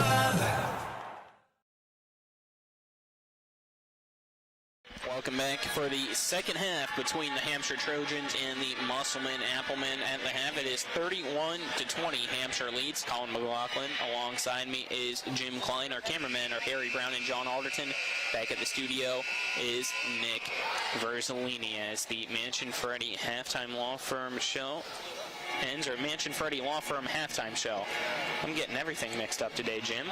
Let's look at our third quarter sponsors as we're presented to you on TV 10 by Kelly Allstate Insurance. For all your insurance needs, call Gary Kelly at 304-263-4596 or stop by 724 Lakeview Drive in Martinsburg, as well as Orsini's Home Store, not just an appliance store any longer. Visit 360 Hack Wilson Way in Martinsburg or go to Orsini's.com. Musselman will start with the ball here for this second half. They had a 7-5 run to end the second quarter. Down 26-13. They were doubled up, came back to 20-31. Ball with Richie at the right elbow. Will bounce past it for Lindsay at the top of the key. Lindsay pump fakes. Bounce passes it over for Funkhauser. Back and forth. Very tough zone defense right now by Hampshire. Lindsay drives in. Fitzpatrick, left corner three, completely misses it. Shanholtz gets the rebound and falls. No travel violation. Hampshire will keep ball and bounce pass over for the teammate of Hannah Alt at the side. Passes it off the hand of Jaden Kearns from the right corner. It'll be out, and Musselman will get the ball. The high pass from Alt, but you can see that Hampshire just doing so much more to create separation, whereas Musselman just had no answer for beating that 2-3 zone. Oh, tough pass. Fitzpatrick passes it to Hampshire by accident. A layup by Shanholtz is no good. And a tie-up jump ball between Fitzpatrick and I believe that is Kearns for Hampshire. So the possession error gives it for the Trojans. Well, that Shanholtz steal there with 6:59 in the third might just be the Cody's Body Shop rejection of the game. Fitzpatrick with the lackadaisical pass. The ball goes off. The Hampshire Trojan foot out of bounds. It'll be Musselman ball. And Hampshire extending on defense. Yep, Hampshire up by 11, but still running the full court press. Ball, Bennett, overhead pass, finds Funkhauser. Funkhauser drives the left side, kicks it out, and rolls it basically for Lindsay. Lindsay all the way across to the other side for Fitzpatrick. Back to Lindsay. She's going to pull up from the left elbow. Tried to bank it in, but it's no good. Rebounded by Hampshire. Shanholtz with another rebound. Isabella Blomquist. Right side layup off the rim. No good. Rebounded down low by Bennett. Lindsay with the ball for Musselman. Picks up her dribble. Chest passes it for Bennett to the left. Gets a bounce pass, but it's picked all with it. Rolls, loses possession. Musselman has it. Fitzpatrick pulls up from the three-point land. It's good. Left side three for Fitzpatrick. That is her 7th point now. Our first three-pointer makes it 31-23. Whistle blown, turnover for Hampshire. It'll be Musselman ball. They only put a 2 on the board for the shot by Fitzpatrick. She took that extra second. Thought for certain you were right there, Doc. That looked like a 3 to me. So they only credit it for a 2. Makes it 31-23.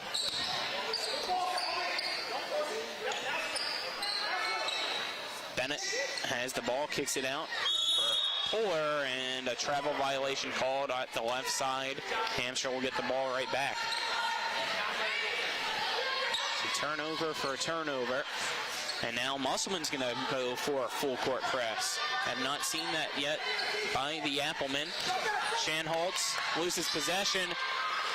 2 players on the court, and it's going to be a jump ball and might have a hurt player. It looks like an elbow might have connected with the neck of Shanholtz here with 5:33 to go. Hopefully she'll be okay as we take a pause in action for her to help get up on her feet and off the court. It is 31-23 in the 3rd quarter of play here at Klein Court inside Musselman High School. And Shanholtz does make it off the court and will resume action.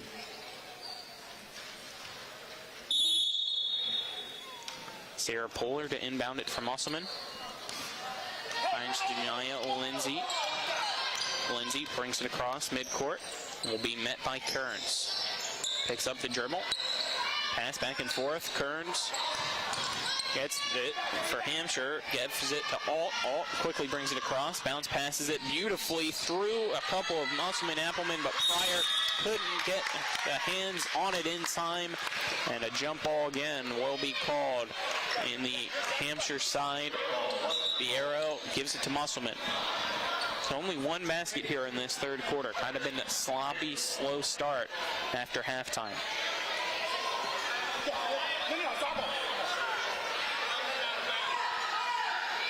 And now some confusion on the court. Musselman is ready to do the inbounds, but the officials are trying to figure it out, and they are agreeing. Yep. It's Musselman basketball. So we wait for the official to give Janiah Lindsay the basketball, and finally does so. Hampshire with a 2-2-1 full court press. Fitzpatrick back to Lindsay. Lindsay going to dribble all the way from the defensive side, brings it quickly through, gives it to Bennett. Bennett kicks back for Fitzpatrick. Her three-pointer from the left wing is no good. Rebounded by Pryor, but she's going to try to break through some Musselman Appleman who grab onto the ball, and a foul will be called as it looks like Kira Bennett got more arm than ball. That is her first foul, team first of the half. We're at the 4:58 mark. It's an 8-point lead for Hampshire. Both teams going to go with full court presses. And it's stolen. Bennett gets it to Lindsay for Musselman. Lindsay almost has it stolen by Kearns, has to pick up her dribble, finds Fitzpatrick wide open at the right side. Her shot is up, no good, but a foul on Elizabeth Pryor. That is her 3rd. So the 5'9" junior, the leading scorer for Hampshire, in foul trouble. Fitzpatrick shooting 2. Fitzpatrick to try to chip into this 8-point lead of Hampshire. She has 6 points tonight and misses the first free throw. She is now 0 for 2 from this free throw line. And checking out, as I said, is Elizabeth Pryor with foul trouble. Entering is Kirsten King. who also has 2 fouls tonight. So she's on a short rope as well. Fitzpatrick's second free throw. That one is up and good. A whistle blows. Lane violation. And a lane violation will be called. So scratch the basket. So it stays 31-28. And it'll be Hampshire ball. What do you see there, Jim? Yeah, I obstructed view. Okay. And a wide open, beautiful break of the press. Left side layup for King is good. That's her 6th point. Make it 33-23. It's a 3-point turnaround. You take away the free throw and give it 2. And it's quickly stolen. Alt the other way back for Hampshire. Breakaway transition offense. Alt tries to find Blomquist at the left block. Just by her, goes out of bounds. Musselman ball. Yeah, too much. And King was trailing, and she was wide open. King could have had a little catch and shoot from 8 to 10 feet. Denia Lindsay inbounds it to Fitzpatrick. She decides not to dribble and just pass it back to Lindsay. Lindsay dribbles once, passes it to the left side for Puller. Puller bounce passes it back for Lindsay. Lindsay gonna dribble between 2 players, pull up from the free throw line, off the rim, around, and good. Denia Lindsay finally finds the bucket. Her first 2 points at the 4-minute mark. Gets a steal. Bennett tries to get it back for Puller, and it's right back into the hands of a Hampshire Trojan. Blomquist guarded closely by Puller. Gets a pick from Alt, double team now. She's going to drive the right baseline, tries to put up a layup from the right side, hits the side of the rim, rebounded by Musselman. 3v2, Lindsay, Euro step, finds a trailer, and it is Fitzpatrick. Fitzpatrick, her 8th point. It's a 6-point game, 33-27. Kearns, bounce pass for McBride, and a travel violation on McBride will make it another turnover for Hampshire. Musselman will get the ball, and they figured out this full-court press, and it looks like because of that, Hampshire's going to make it a half-court press. Yeah, Hampshire was doing a good job, but there was no trap from the 2-2-1. It was like they were trying to convolute passing lanes, but there was no real pressure. Oh, and just a momentary lapse. Fitzpatrick's pass behind Puller goes through her hands and out of bounds. Hampshire gets the ball right back with 3:12 to go. Yeah, Puller takes her eye off the ball. And a substitute will come in. Funkhauser will check in for Puller, who asked for a sub, and it looks like she's slowly coming off and behind the bench. Have to keep an eye on her as the inbounds for Hampshire. They break the full court press. It's a 2v1, and McBride's pass is pocketed by Ritchie. Ritchie finds a teammate at the right side. Shot up by Funkhauser, who just entered the game, is good. That's her first basket, and she'll get a foul right off the inbound. It's 33-29, and that foul on Funkhauser, it's her first, team second of the half. But Musselman was down 31-20 at half, has made it 33-29 now. It's a 9-2 run in this 5 minutes into the third. Yeah, that makes an effort for the Parsons Ford moment of the game as Funkhauser drops the score to 29-33 and a timeout, Hampshire. Timeout. Let's take a 30-second break. This is West Virginia High School basketball on Talk Radio WRNR and TV 10. During Happy Honda Days, discover the joys of the season with thrilling adventures in a Ridgeline, Civic, or CRV. For a limited time, well-qualified buyers can get 1.9% APR on the 2022 Ridgeline, CRV, or all-new Civic. Find your perfect Honda this season. Visit your local Honda dealer today or shop online. This is my kind of holiday. CMA's Honda of Winchester, 3985 Valley Pike. CMA's, moving life forward. See dealer for financing details. Exclude Civic SI. Welcome back to Musselman High School. We're in the timeout brought to you by Mirius Group and Ameriprise Financial Advisors. Phil McCoy and John Everson stop by 1270 Winchester Avenue in Martinsburg or phone 304-263-4343. 33-29, Hampshire clinging on to a 4-point lead as it's a 9-2 run for Musselman, Jim. And it's been due to the full court press that we have seen here in this third quarter. Yeah, Musselman is executing the full court pressure. They are forcing turnovers, whereas Hampshire actually had to back into a half-court trap because Musselman was beating the press so easily and converting. As we see it set up now, 3 people in the front court, 2 in the back for this full court press, but it's easily broken as it was passed to Kearns, who passes it back to Alt. Alt dribbling now back from left to right side. finds McBride. McBride going to drive the right side, puts up a jump hook, no good, rebounded by Musselman. Lindsay going to quickly bring it across, tries to pass it to Funkhauser, who was ahead of her, off the mark, out of bounds. It'll be Hampshire ball. Yes, a miscommunication. I'm not sure Funkhauser's left-hand or right-hand. It looked like she was led to the right side, but Funkhauser passed left-handed. McBride, King again. Half court, finds King.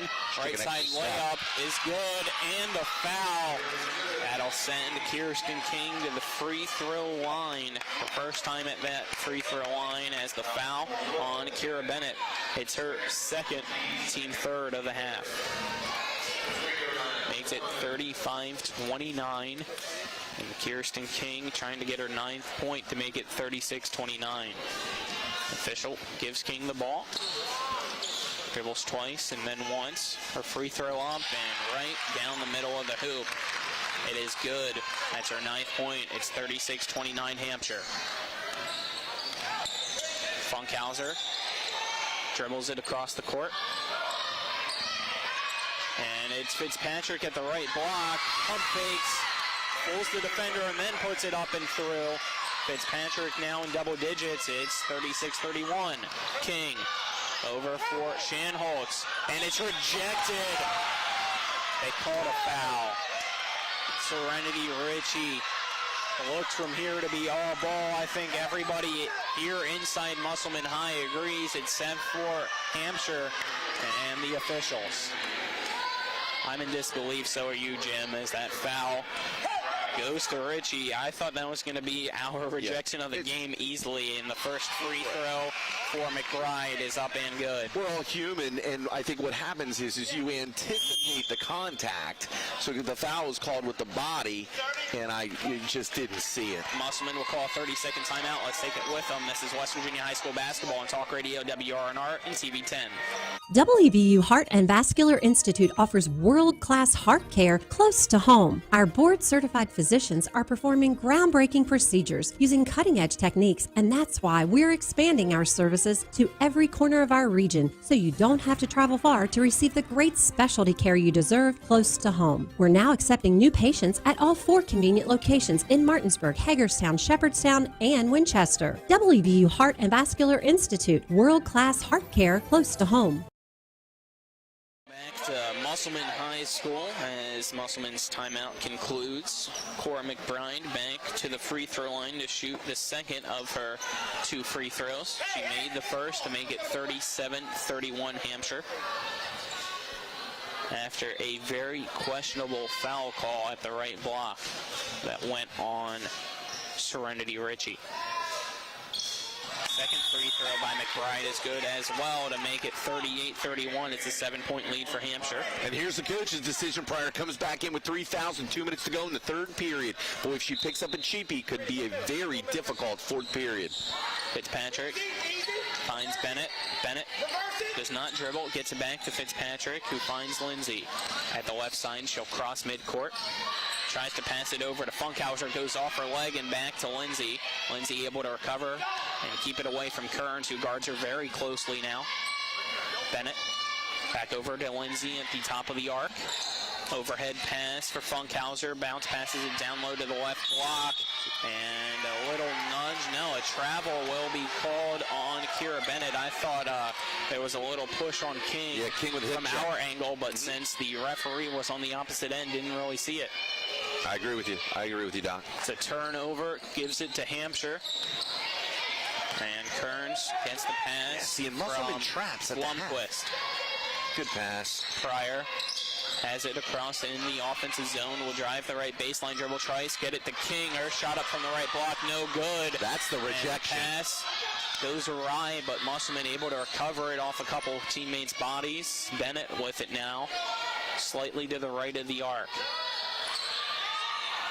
Fitzpatrick for Ritchie, left elbow, shot off the rim, glass in, good.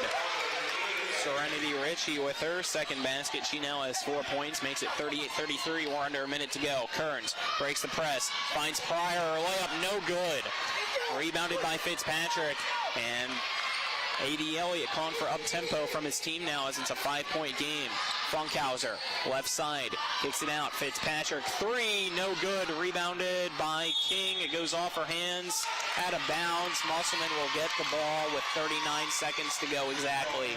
Yeah, Pryor with a little rust coming off the bench there. She short-armed that layup, had an opportunity to extend the lead. Musselman might have a chance to make Hampshire pay.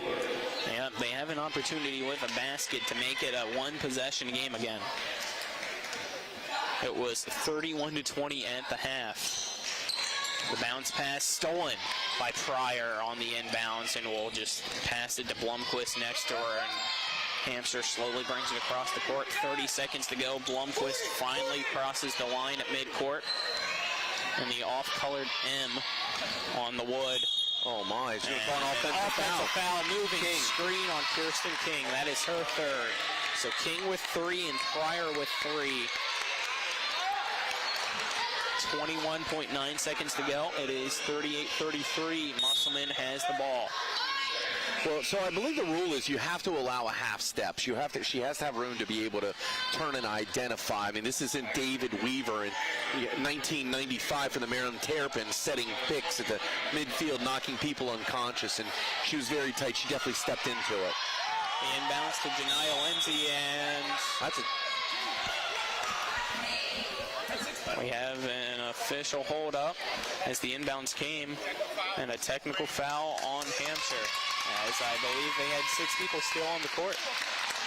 So we'll wait to see who shoots these technical fouls for Musselman. As I try to peek through here, I believe it's Janiah Lindsay to do so.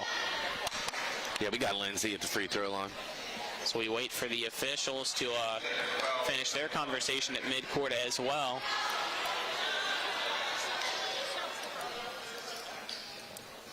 And there's 17.7 seconds to go. Musselman to shoot these technical fouls and then get the ball. So big opportunity for them, and Lindsay's free throw is good. Janiah Lindsay now 1 for 1 from the free throw line. And we'll wait for the second free throw to be up and good.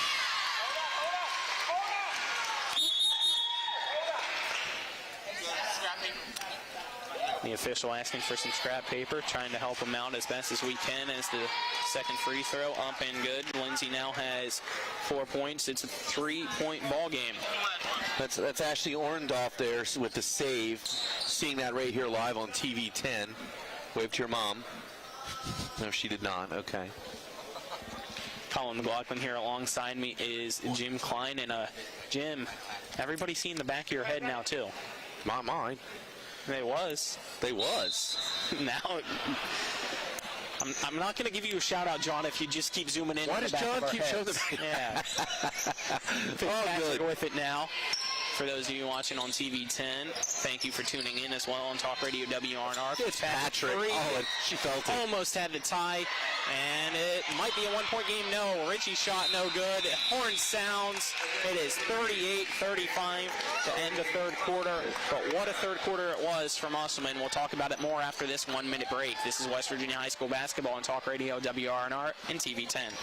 The Mid-Atlantic Group has been serving the area's insurance needs for 40 years. We are an independent insurance agency, therefore we can offer insurance from many insurance companies. Find the right coverage at the right price with Easy Payment Plan. Located at 201 West Martin Street in Martinsburg, the Mid-Atlantic Group is easily accessible from Morgan, Jefferson, and Berkeley County. To set up an appointment with a local insurance professional, give them a call today at 304-267-8989. That's the Mid-Atlantic Group at 201 West Martin Street in Martinsburg. Let them help insure you today.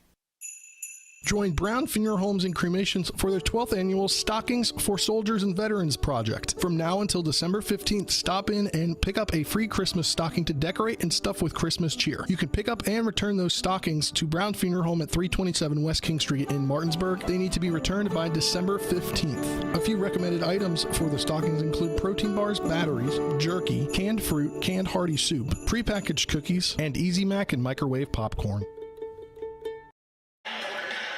Welcome back to Musselman High School. Colin McLaughlin here alongside me is Jim Kleiner, cameraman working hard this evening. Our John Alderson and Harry Brown doing a great job, and Nick Verzolini's back at the studio. You'll hear from him after our post-game show with the And One Scoreboard show as we enter the fourth quarter, presented to you on TV 10 by Brown Funeral Homes and Cremations, Robert Fields and Sons, a family-owned full-service funeral home in Martinsburg, Inwood, and Charlestown Ranson, proudly serving the area since 1880, as well as presented to you on TV 10 by Ollie's VIP Northside, best local spot to catch sports or hang out with friends. Stop by 36 Veronica Drive in Martinsburg. Ollie's VIP will see you for the game. Man, I got to tell you, Parsons Ford, man, they're making it real difficult on me. The moment of the game, the entire third quarter was a moment of the game. Musselman finishes a 15-7 quarter. Pryor for Hampshire sitting on the bench for over 4 minutes. So we start with Hampshire possession. Blomquist dribbling across the court. Picks it up, passes it down low, finds an open teammate, and Cora McBride puts it up from the right block. It's good. It's 40-35. Full court press again for Hampshire. Gets it stolen. Musselman rolling around the court. A timeout will be called before the jump ball as Janiyah Lindsay was wrapped up with It's a 30-second timeout. Again, timeouts brought to you by the Murias Group and Ameriprise Financial Advisors, Phil McCoy and John Everson. Stop by 1270 Winchester Avenue in Martinsburg or phone 304-263-4343 as we keep it here. 7:34 to go in the fourth, and Hampshire not happy with the allowance of the timeout there for Musselman, Jim. Yeah, the claim was that possession was not obtained before the timeout was recognized. It's hard to see from this side because there were 3 players around the ball. Absolutely. That's a bang-bang type situation. And whenever you yell for the timeout, you usually get the benefit of the doubt. Absolutely. But it's a tight game, 40-35, so you got a gripe. It's all going to come down to what happens on the court. Yep. As Musselman has the inbounds, they'll have 3 people lined up, even though there's no press now.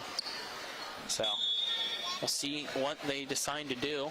It's Fitzpatrick inbounds it to Lindsay. Lindsay dribbled back and forth through her body. Passes it over for Patience Ritchie at the right wing. Kicks it back to Janiyah Lindsay at the top of the arc. She's going to be guarded closely by Alt. Her pass is tipped by Alt. She falls to the court, keeps possession, and finds Shanholtz behind her. Shanholtz with the ball, brings it across midcourt back to Alt at the left side. She dribbles a couple times, picks it up, finds Blomquist. Blomquist fakes, drives into the paint, puts up a finger roll. It's good. Isabella Blomquist. First basket made of this half. She has 15 points. It's 42-35. Lindsay played great defense until the crossover. And a travel violation called on Fitzpatrick. Hampshire gets the ball. 6:53 to go in the fourth. And it is a 4-0 run to start this quarter for Hampshire. They can extend it here with the ball on the offensive side. The inbounds down low to Pryor, kicks it back out to Alt. She pump fakes, drives the baseline, loses possession, and it's going to be stolen by Musselman. Fitzpatrick quickly brings it across her, and a foul on the right side as Blomquist jumps up to try to swat it back in her face and completely missed. So that'll send Fitzpatrick to the free throw line. That's Blomquist's first foul, though. Yeah, it's like playground stuff there, man. You're not going to give up the layup. I have no problem with that whatsoever. She went for the ball. She stayed square to the basket. It was good defensive play and a good foul. Fitzpatrick has an opportunity to score with the clock stop from the charity stripe. Fitzpatrick, unofficially this evening, I have her at 0 for 3 from the free throw line. Very quiet. Klein corner. Not anymore. And she sinks it. 11 points for her now. Makes it 42-36 Hampshire. And Fitzpatrick right now is in line for the WVU player of the game, battling with Pryor and Blomquist from Hampshire. Fitzpatrick gets the ball back. Second free throw up. No good. And it'll be rebounded by Shanholtz for Hampshire. Close and almost has it took from her. Beautiful spin move, pump fake. Pryor rejected, gets the rebound, it's up and good. That was about to be the rejection of the game, but Pryor kept her composure, put it right back. It's 44-36. Musselman breaks the press. Price drives it. Euro step. Layup too hard off the glass. No good. Rebounded. Shot up again by Fitzpatrick. No good. Rebounded by Price. Puts it from the right block and fouled at 6:10 to go in the fourth. That'll send Price to the free throw line. That's on Jaden Kearns. So that'll be her second.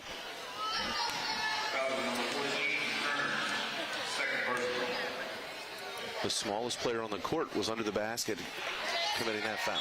And Sarah Price's free throw is no good. So the score remains 44-36. She's 0 for 3 from the free throw line now, but has a basket today. So she's at 2 points, trying to make it a 7-point game as the official gives her the ball. Price, second free throw is up, and that one is through the net and good. Price makes it 44-37. The ball quickly inbounded to Shanholtz, who's going to run the point guard now. Breaks it through, drives into the paint, bounce passes it off the knee of Pryor, out of bounds. Hampshire turns it over quickly. It's Musselman ball. Got to make that decision at the free throw line. A bounce pass from 4 feet away. Just no space for the big to move. Hampshire up by 7 still with the full court press, though, defensively.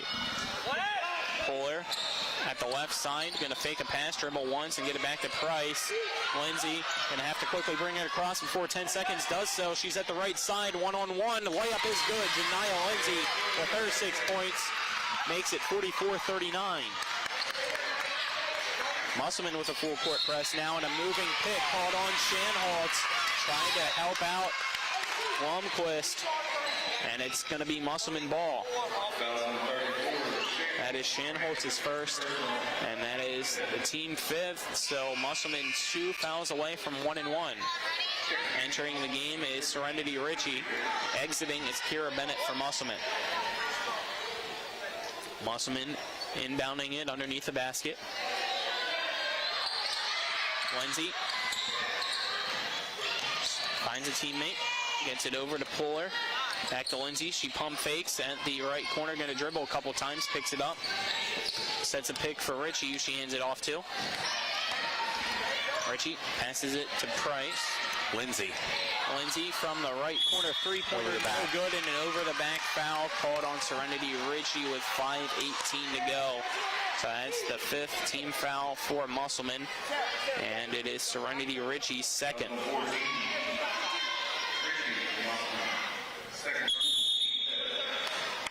And a timeout will be called, a full timeout for Hampshire. Let's take a 60-second break. This is West Virginia High School Basketball on Talk Radio, WRNR, and TV 10.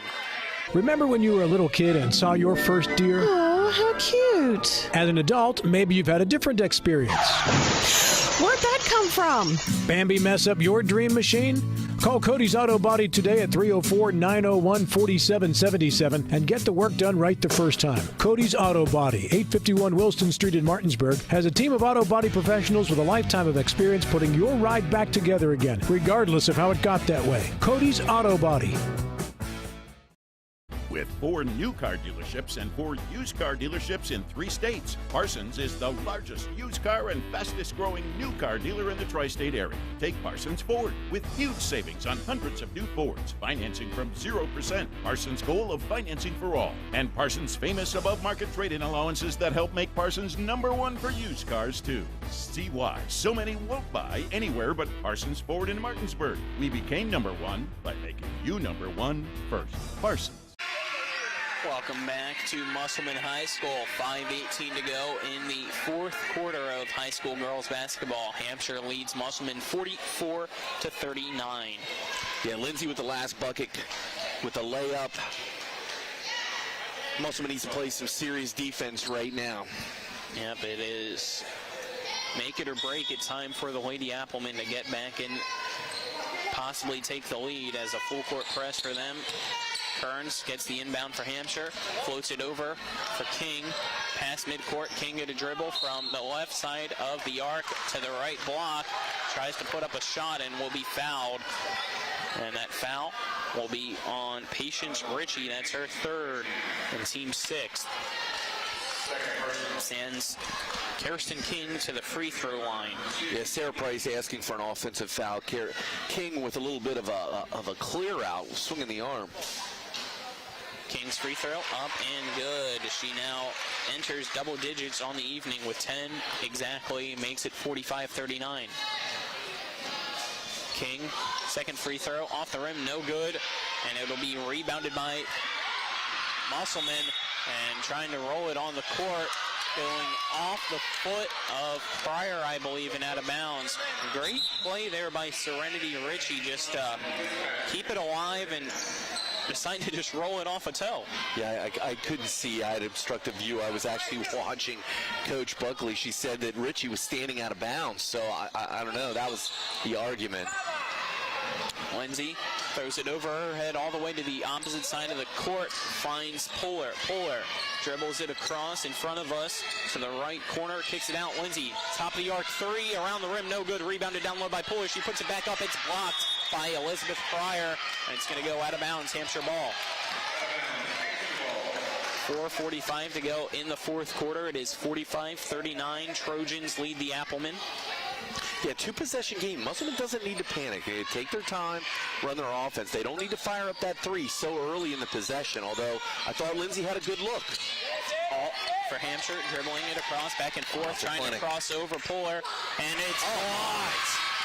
Bennett back in the face of Alt, and it's going to go out of bounds off the leg of Bennett and out of bounds. It's Hampshire ball. That one, I think, might have to be the rejection of the game, brought to you by Cody's Auto Body. We'll see him later on, though, but definitely mark that one down. The ball launched for the inbounds to Alt, and tipped, stolen now from the pass, bringing it across is Price. The layup is good.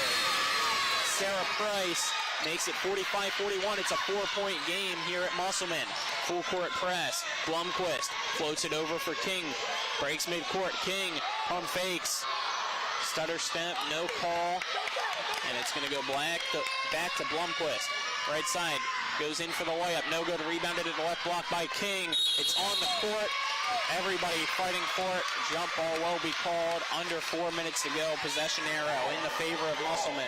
But it's the same thing with Blumquist. She did not need to force the ball into the hoop.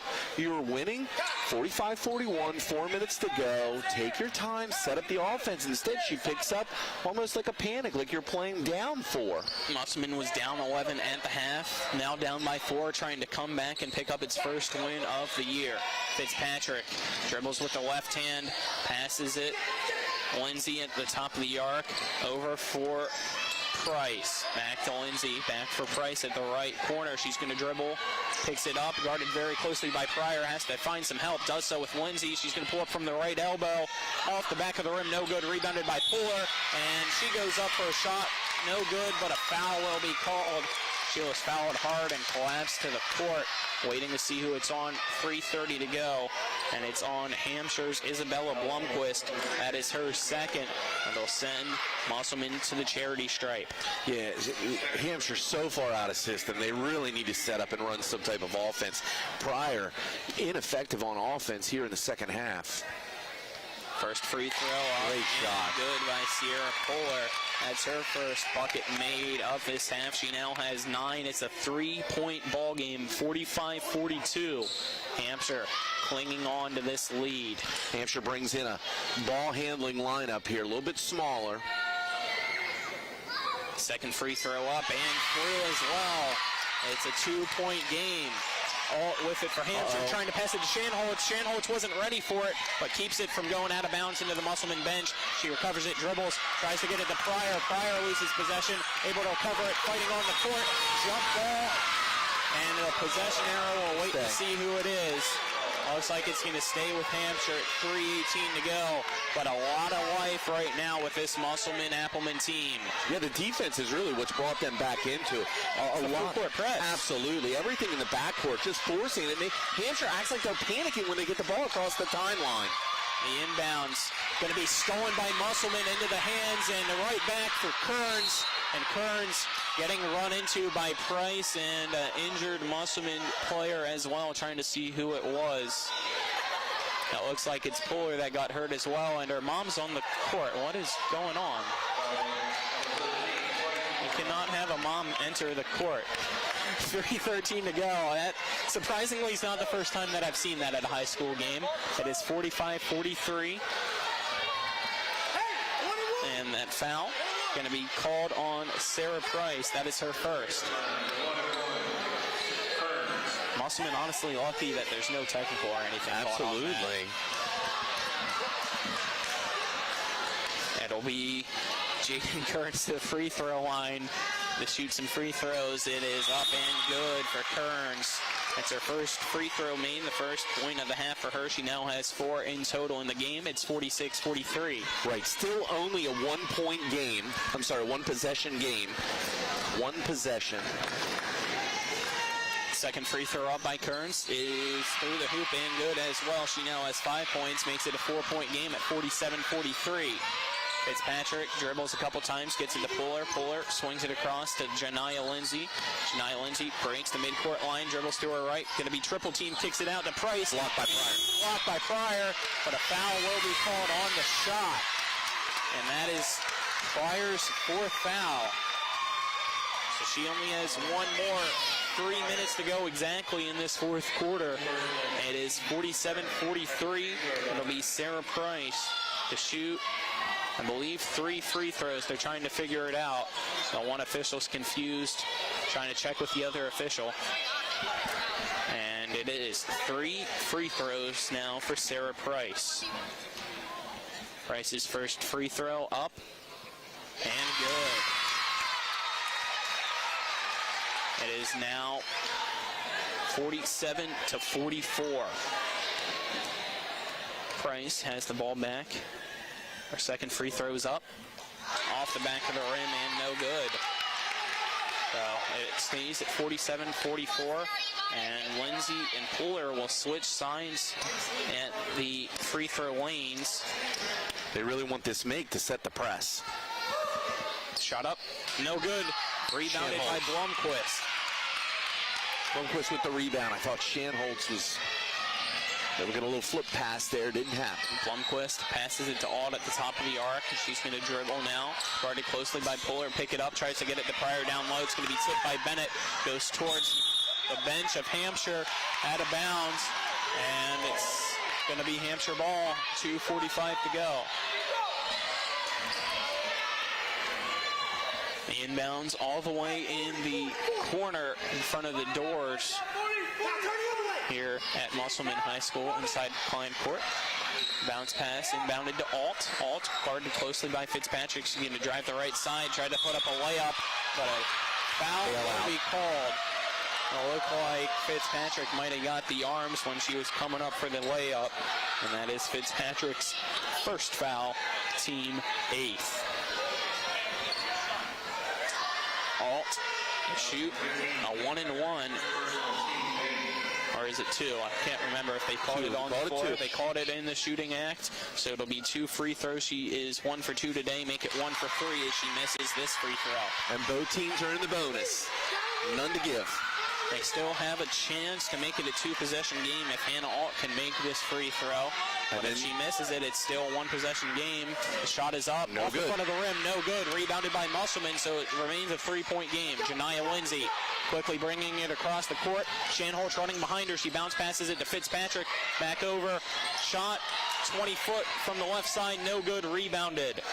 Lindsay to tie it up from the right wing. Off the rim. No good. Rebounded by Price. And it is at the 2:18 mark. Hampshire with the ball. Blomquist going to bring it across, dribbling with her right hand, guarded closely by Lindsay. Puts up a floater. No good. And it's going to roll on the court. Recovered by Fitzpatrick from Musselman. 2v2 now. Fitzpatrick, spin move. Loses it. It goes off her foot.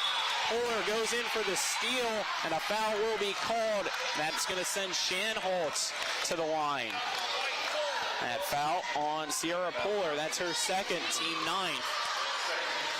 Charisma Shanholtz, who is 2 for 2 from the free throw line. Back at it again. 47-44 is the score under 2 minutes to go in the 4th. Shanholtz waiting for everybody to get into position for the free throws before she gets the ball. Everybody on the same Pryor page and on Alt one-on-one. change sides, as well as Musselman's defenders. They want their matchups for the 1-and-1. Shanholtz eyes the basket, shots up, and it's good. A.D. Elliott arguing, thinking that there was a lane violation as it never hit the rim, but the basket will count. It's going to be 48-44. Second one is up around the rim and good. She's now 4 for 4 from the charity stripe to make it 49-44. Janiyah Lindsay brings it across, and a timeout going to be called by Musselman with 1:52 to go. A full timeout. Let's take a 30-second break as the timeout's brought to you by the Marius Group and Ameriprise Financial Advisors. Phil McCoy and John Everson. Stop by 1270 Winchester Avenue in Martinsburg. Phone 304-263-4343. We're back in 30 seconds. This is West Virginia High School basketball on Talk Radio, WRNR and TV 10. Ollie's VIP Northside is the best local spot to catch all of your favorite high school, college, and pro sports, or to hang out with friends. Ollie's has a great beer and cocktail menu, along with a food menu that will blow you away. Ollie's offers multiple TVs to watch the game of your choice from anywhere at the bar, or their outdoor patio with cornhole and fire pit. So stop by and see for yourself today at 36 Veronica Drive in Martinsburg. That's Ollie's VIP Northside. We'll see you for the game. Welcome back to Musselman High School. An intense one between Hampshire and Musselman. It's 49-44. Hampshire leads Musselman as Musselman trying to get its first win. They're 0-4 on the year. Colin McLaughlin here. Alongside me is Jim Klein, Nick Verzolini back at the studio, and our cameramen for TV 10 this evening are Harry Brown and John Alderton. It'll be Musselman ball. Fitzpatrick to inbound. About 3 feet to our right, in between the scores table and Musselman's bench. Inbounds it to Lindsay. Lindsay dribbling it back and forth at the top of the arc now, trying to set up the offense, and will chest pass it for Richie. Plenty of time. Trying to find some teammates in motion. Double teamed, gets it to Fitzpatrick. Fitzpatrick at the free throw line. Going to have it tips out of her hands, recovers it, and gets it to Lindsay, who travels. Turnover. Hampshire ball with 1:30 to go in the fourth. It remains 49-44. It's mistakes like that you cannot have if you want to get back in this one. Yeah, Musselman has worked effectively in a full court press, so anything can still happen right here. Blomquist breaks the press, floats it down low to Pryor inside the paint. She's triple teamed, puts up a shot. It's no good. Rebounded by Richie. Richie gets it to Lindsay. We're at 1:15 to go in the regulation. Yeah, the possession lasted 15 seconds with a 5-point lead. Yeah, there's no shot clock. You got to try to hang on to the ball, but Musselman now draining clock, down 5. Lindsay with the ball down low for Richie, guarded closely by Shanholtz, puts up the shot, and a foul will be called on Shanholtz. 58.7 seconds to go, and Shanholtz trying to see how that foul was called on her, and the official letting her know that it was because she didn't go straight up, and I agree. Good call. Patience Richie will go to the free throw line. She should have planted her feet and taken the charge. Yeah. That back down. Richie's free throw into the air, and through. Makes it a 49-45 game, and substitute entering for Musselman. We wait for Patience Richie to get the ball back from the officials. A.D. Elliott yelling out some directions to his Lady Appleman. Free throw into the air again by Richie. That one is also good. Patience Richie now has 4 points, makes it a 3-point game. The ball's hit by Fitzpatrick. It's going to stay with Hampshire, though. 55.5 seconds to go. It's a 3-point ball game. I always like to see a give and go on the inbounds pass. Watch the ball coming back to Shanholtz. Inbounds it to Alt. She didn't keep going. Gets it tipped. Decides to dribble. Going to break through. Cross midcourt. She's on the right side. Still dribbling. Puts up a layup. Around the rim. No good. Pryor over the back. And that's the 5th foul if it stays on Elizabeth Pryor. That means her night's going to be done as she finishes with 10 points, and it is on Pryor. She fouls out and will have to take a seat on the bench with 44.9 seconds to go. And when you're big girl is now out. That might be some trouble, and it's also a 1-and-1 opportunity at the same time. So that sends Patience Ritchie back to the free throw line, who we just saw sink 2 straight. I think the most prophetic statement that you made this evening is when you're talking about the number of freshmen, sophomores, and juniors. Hampshire has definitely exhibited youth here at the end of the game. Multiple possessions, 10, 12, 15 seconds, shooting a runner. And it is up and good. Patience Ritchie makes it 49-47, so it's a 2-point game. Ritchie with another free throw can make this a 1-point game if she makes it. The shot is up. It's no good. It stays. It's Musselman. No, they said it's Hampshire. It got tipped. The official pointed that way, and a timeout will be called, a full timeout. Let's only take a 30-second break, though. Then we'll be back. This is West Virginia High School basketball on Talk Radio, WRNR, and TV 10. With 4 new car dealerships and 4 used car dealerships in 3 states, Parsons is the largest used car and fastest growing new car dealer in the tri-state area. Take Parsons Ford with huge savings on hundreds of new Fords, financing from 0%. Parsons' goal of financing for all. And Parsons' famous above-market trade-in allowances that help make Parsons #1 for used cars, too. See why so many won't buy anywhere but Parsons Ford in Martinsburg. We became #1 by making you #1 first. Parsons. High school, and a lot of energy going on here at Klein Court. Fans dancing, having a good time as it's a 2-point game. Hampshire has led the majority of this one, but Musselman knocking on the door and trying to snatch the win out of the jaws of defeat. It is 49-47. Hampshire leads as these timeouts brought to you by the Marius Group and Ameriprise Financial Advisors. Phil McCoy and John Everson stop by 1270 Winchester Avenue in Martinsburg. Phone 304-263-4343. Again, the fourth quarter presented to you on TV 10 by Brown Funeral Home and Ollie's VIP. 44.9 seconds to go in the fourth. Colin McLaughlin alongside me is Jim Klein. It'll be Hampshire ball when we start here. Inbounds behind the hoop on the defensive side for the Trojans. And Musselman has the full court press locked in. Blomquist bounce passes it to Kearns. Back over to Blomquist now. Trying to find a teammate open. Gets it over to Blomquist, who floats it over for King. It's going to bounce in front of him and stolen by Musselman. Goes off the knee as a bounce pass by Bennett, trying to get it over to a teammate out of bounds.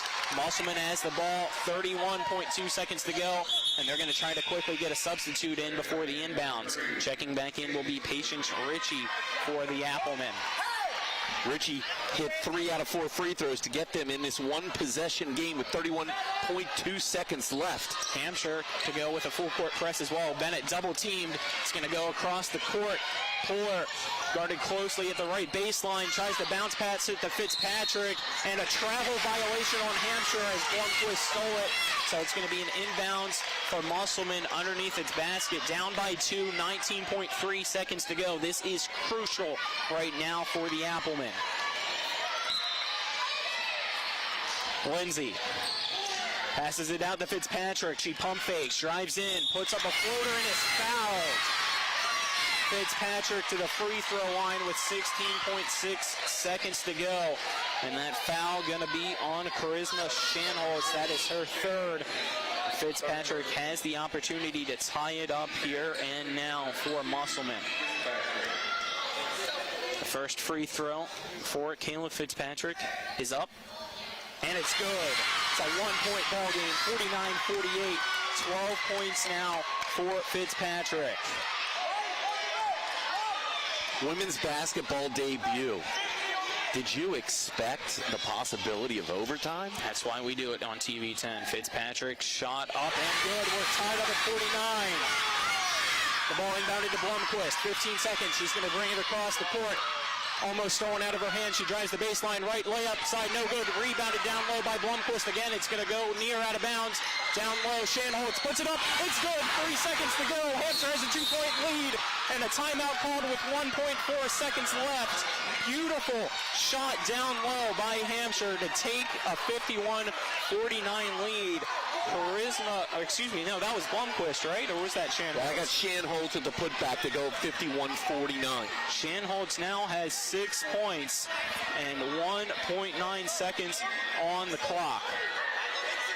They went and put it back up to 3 seconds, so there'll be 3 seconds now on the clock for Musselman, but they have to inbound it from behind the hoop and break it across. Down by 2, you need a 3 to win, a 2 to tie. I'm looking for Christian Leitner. I'm looking for King to make the pass to Leitner. Christian Leitner come out of the mouth of a Maryland Terrapin 1992, the shot heard round the world. I can't tell you where I was. I may have been bartending that night. I watched You're a him. Maryland fan. I'm telling you, there are moments in sports that you remember where you were when the space shuttle went down. Right now and see if I need to pull your Terps card. You remember where you were, and I don't even want to compare it to some bad things that happened in history, but you remember things like that. Let's see if we're going to remember this one. Thomas King to Christian Leitner. We'll have the inbound. 3 seconds to go exactly. Fitzpatrick to inbound it to Janiah Lindsay. 2 seconds. 1 second. Lindsay. Oh my. Hard foul right in front of us. No time left. They're going to call the foul. Is Janiah Lindsay okay, though? She's getting helped up. She gets up. And the foul will be on Charisma Shanholtz. Not shooting. It's a double bonus anyway. That's the 10th team foul. So she has to make these two to force overtime. She misses one, it's over. Right. I'm sorry. What I was saying is she was not yet in the act of shooting, so she does not get 3 Yes, that free is throws. true. She does not get 3. She only gets 2 free throws here. Yeah, if I'm Hampshire, I pull my team to the bench and I try to regroup. There's no time left. This is it. Miss, it's over. She has to make these 2 and force overtime. Janiah Lindsay, all the pressure on her. First free throw is up. It's good. Wow. That's her 7th point. It's 51-50. Janiah Lindsay, after being flung into the scores table right in front of us, has an opportunity to force overtime for Musselman and lock it in at 51-51. The second free throw is good. We're going to overtime here at Musselman High School. Let's take a 1-minute break, and then we'll be back. This is West Virginia High School basketball on Talk Radio, WRNR, and TV10. Mayhem is everywhere. I'm your new bangs, and you can't stop staring at me. That's it. Just tilt the rearview mirror over here. And while you're checking me out more times than a library book, your car is wandering into that lane over there. More bangs? Neat. And if you've got cut rate insurance, you could be paying for this yourself. So get Allstate. Call Martinsburg Allstate agent Gary Kelly today at 304-263-4596. If you or someone you know suffers from the disease of addiction, help is available from the Berkeley County Quick Response Team with peer recovery coaches and support promptly to the homes of those who've recently experienced an overdose. This collective effort towards recovery brings resources and services to the community, including naloxone and treatment options. Call 304-267-1313 or visit the Berkeley County Recovery Resource Center, 400 West Stevens Street, Martinsburg. The Berkeley County Quick Response Team is funded through a DHHR grant with the Berkeley-Morgan County Health Department. Welcome back to Musselman High School. We're at Klein Court. It is overtime between Hampshire and Musselman, 51 apiece. And for overtime, it will be a 4-minute period. The jump ball in the favor of Hampshire, but it's torn out of the hands of Price. Alt keeps it alive for the Trojans before it went out of bounds. She's going to chuck it over to Blomquist. Blomquist going to dribble it to the top of the arc and back on the M at midcourt and slow things down for Hampshire. She drives in. Right side layup, no good. Rebounded down low by Musselman. Polar with it now. Gives it to Janiah Lindsay, the hero currently for Musselman, sinking the 2 free throws to force overtime with no time left on the clock. Yeah, the runner has not worked for Bloomquist in the second half. Fitzpatrick at the top of the key, guarded closely by Price. She's going to drive into the left elbow, kick it out for Lindsay. Lindsay drives to left baseline. Her shot up, no good, rebounded by Blomquist. Blomquist for Hampshire. Shanholtz is running 3 minutes open. to go in overtime. Just crosses the midcourt line, met by Lindsay. Passes it to Shanholtz. Shanholtz trying to get some motion, decides to give it back to Blomquist. Blomquist with it to King. King driving the baseline, going to put it up, and a foul will be called. Kira Bennett, technical foul as well, as she was not happy with it, or is it on Hampshire? Wait and see what it was. Foul on 12 White. Kira Bennett, that's her third. So they'll still shoot 2. And a technical foul on Kirsten King for Hampshire for taunting. So double fouls. Again, for those of you listening, Kira Bennett gets the shooting foul for Musselman, so there'll still be free throws for Hampshire. But at the same time, Kirsten King gets a technical foul for Hampshire. So we're going to see free throws, I believe, for each side. Yep. So King's going to shoot first. My question was, I thought the King had 4 personal fouls. I only had her at 3. Okay. So that should, I believe, be her 4th, as we're still waiting here as Julianne Buckley. 2:49 to go. It is 51-51.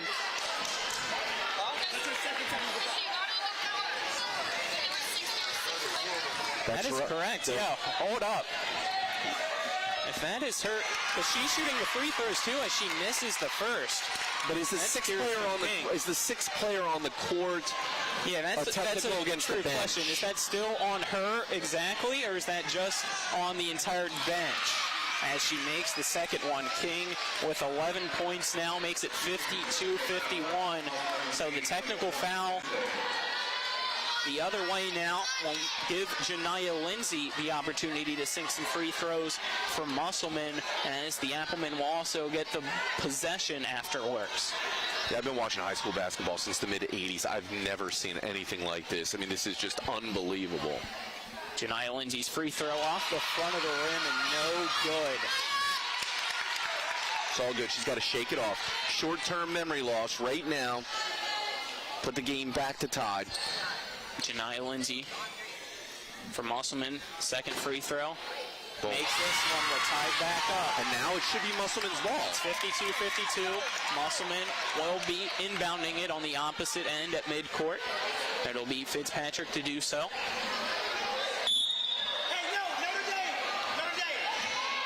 Fitzpatrick inbounds it to Lindsay behind midcourt, and she breaks midcourt now, dribbling it between her left and right hand, picks it up, gives it over to Patience Ritchie. Ritchie looks back and throws it over her head back to Lindsay. Lindsay dribbling with her right hand, back with her left, right, left, guarded closely by Alt. We'll get a pick by Bennett. Trying to get it Fitzpatrick, it goes off her hand. Recovering it is, I believe, Puller. He passes it back to Lindsay. Lindsay driving in on the right side, guarded by Shanholtz and King, and a jump ball will be called as King ties it up with Lindsay. Wait to see who the possession arrow is with. It looks like it's going to remain Musselman ball. 2:17 to go in overtime. We're tied at 52. Tension in here, you can cut with a knife. This one is a instant classic. Puller back over to Janiyah Lindsay in the right corner. Dribbling with her left hand, picks it up, passes it to Puller at the top of the key, guarded by Price. Passes it to Fitzpatrick to the left for Ritchie. Ritchie back to Lindsay now. Back to Price. Excuse me, Puller. Upside. Puller, right side. And a foul will be called. She goes up for the layup. A blocking foul will give Sierra Puller 2 free throws.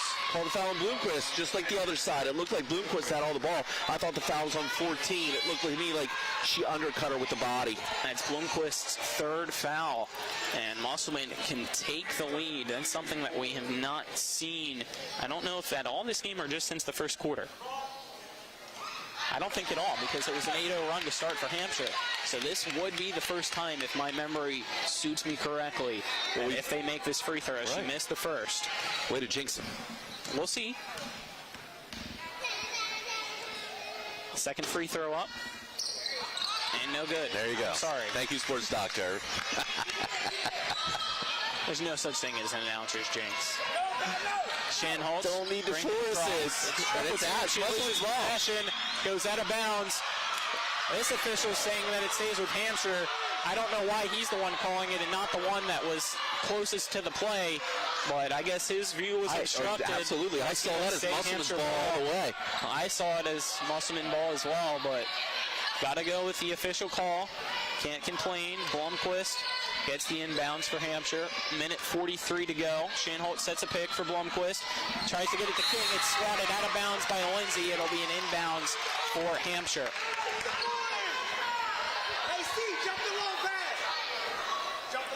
An inbounds underneath the basket. A minute 38 to go in overtime.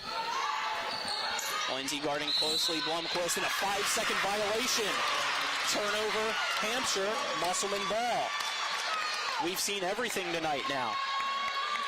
These officials have gone deep into the books of every possible call. I'm waiting for an improper uniform. Janiyah Lindsay brings it across the end at midcourt. Dribbling it, guarded closely by Alt. Oh, I picked the ball up 27 feet. It's a two-pointer off the back of the rim, no good, tipped around, recovered by Fitzpatrick. She's going to get it to Puller. Driving in, gets it to Ritchie. Ritchie drives the right side, her layup wide open, it's good. Musselman leads. Patience Ritchie makes it 54-52. It is 1:07 to go. Price for three. Off the mark, air ball. Fitzpatrick brings it across. 1v4. She needs to slow it down. Finds Janiyah Lindsay right in front of us. Janiyah Lindsay going to hold it out. Guarded closely by Alt. Picks up her dribble. Gets it to Puller. Got to overplay. Double teamed. The pass almost tipped. Gets it to Lindsay. And a timeout will be called right before the foul. Full timeout for Musselman. Let's take a 30-second break, and then we'll be right back. This is West Virginia High School basketball on Talk Radio, WRNR, and TV 10. Mayhem is everywhere. I'm your new bangs, and you can't stop staring at me. That's it. Just tilt the rearview mirror over here. And while you're checking me out more times than a library book, your car is wandering into that lane over there. More bangs? Neat. And if you've got cut rate insurance, you could be paying for this yourself. So get Allstate. Call Martinsburg Allstate agent Gary Kelly today at 304-263-4596. Welcome back to Musselman High School. We're in overtime. Musselman has taken the lead the first time this evening, 54-52 over the Hampshire Trojans. Musselman trying to get its first win of the year after they started 0-4 with losses to some very good opponents here in the state of West Virginia. Morgantown, Cabell, Midland, George, Washington, and Spring Valley. But this one has been an epic one to say the least, Jim. Yeah, I mean, we've seen a little bit of everything. Musselman continues to just play ferocious defense. And Hampshire, unfortunately, when they could have put Musselman away, did not take care of possessions. What we observed were 10, 12, 15-second possessions with no shot clock, and they frittered away those opportunities. Kira Bennett to inbound it right in front of us. Guarded closely by Shanholtz. Bounce passes to Puller. Puller drives in, and it's going to be blocked by King, but recovered right before going out of bounds. And stepping out of bounds is Patience Ritchie. It's a turnover. Hampshire gets the ball back. It'll be Blomquist to inbound it, but not yet, as Hampshire decides to call a timeout. Let's keep it here, though, as our timeout's brought to you by the Marius Group and Ameriprise Financial Advisors. Phil McCoy and John Everson. Stop by 1270 Winchester Avenue in Martinsburg. The phone 304-263-4343. A lot of things to talk about in this one. We'll have the full breakdown tomorrow on the Sports Mix, which airs every weekday from 12 to 1 p.m. on Talk Radio WRNR and TV 10. And maybe we'll hear from Musselman head coach A.D. Elliott as well tomorrow, just hinting at that. We'll have to see the result of this evening's game, though, first, Jim, and it's a good one.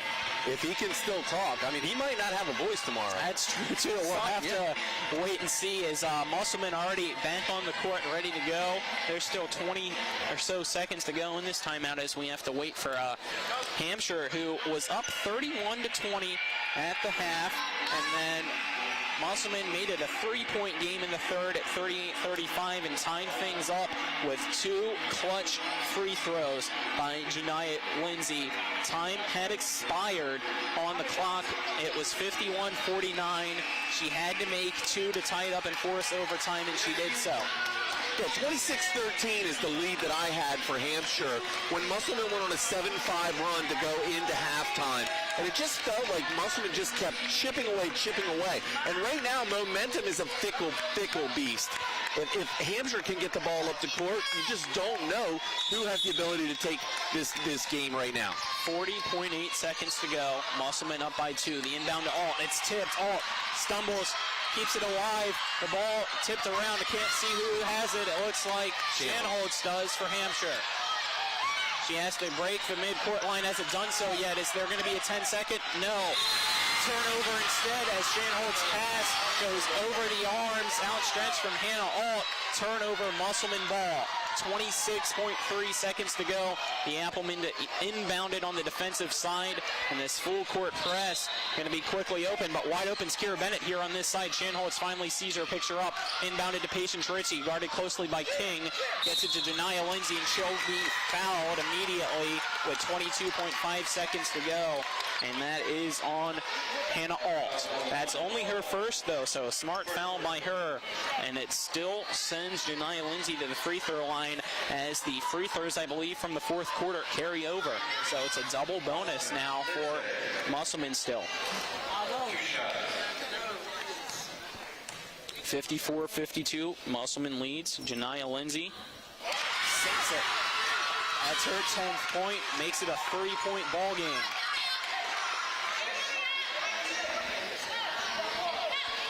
So we wait for some rebounders to be in. Musselman decides to only put Sierra Polar in the lane. Denia Lindsay gets the ball from the official. Her second free throw's up. It's short off the front of the rim. She almost gets the rebound. The ball's on the court. Shanholtz recovers it, gets it to Alt. Fitzpatrick guarding her closely. And we have a timeout called again by Hampshire. I didn't think they had possession, but it's okay. 16.8 seconds to go.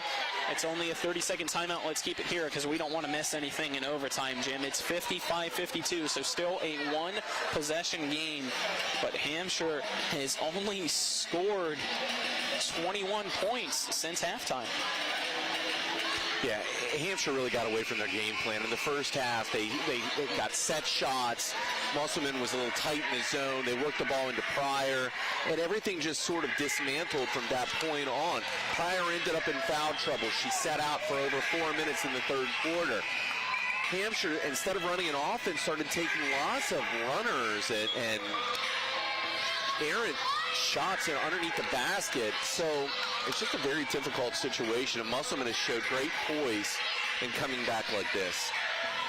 55-52. The timeout concludes, and it'll be Hampshire ball to inbound it on the opposite end of the court over near Musselman's student section. Inbounded to Blomquist.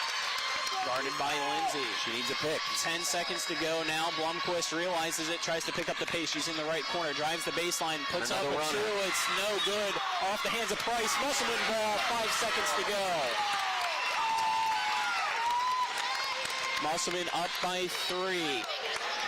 Fitzpatrick, bounce pass, inbounds it to Bennett, passes it over, 2 seconds to go, no foul, Fitzpatrick with it, Musselman's gonna win, final score 55-52, the Lady Applemen down by 11 at the half, come back in overtime to get its first win of the year.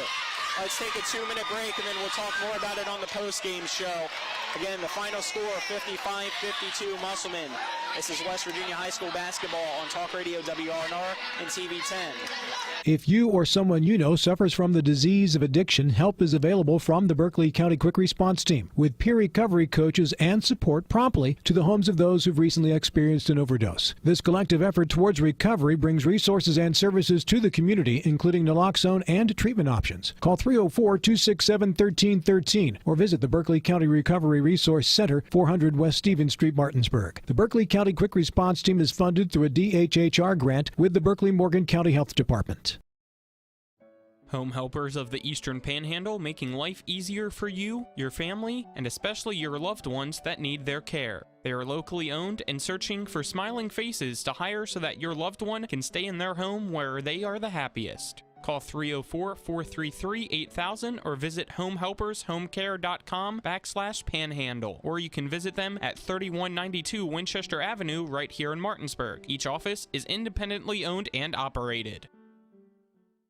This is Eric at Hagerstown Ford. Over the last decade, the way we buy things have evolved. Now, you get on your phone, click Want It, and it shows up at your front door. At Hagerstown Ford, it is that convenient. We've changed the car buying experience on the I-81 corridor forever. And with a return policy better than Walmart, there's absolutely no reason to buy a new or used car, truck, or SUV anywhere else. Just like Amazon, Hagerstown Ford will deliver the vehicle to you, where you are, and on your time. And if you don't want it, return it. No questions asked. Why waste your time at a car dealership playing the dumb back-and-forth games?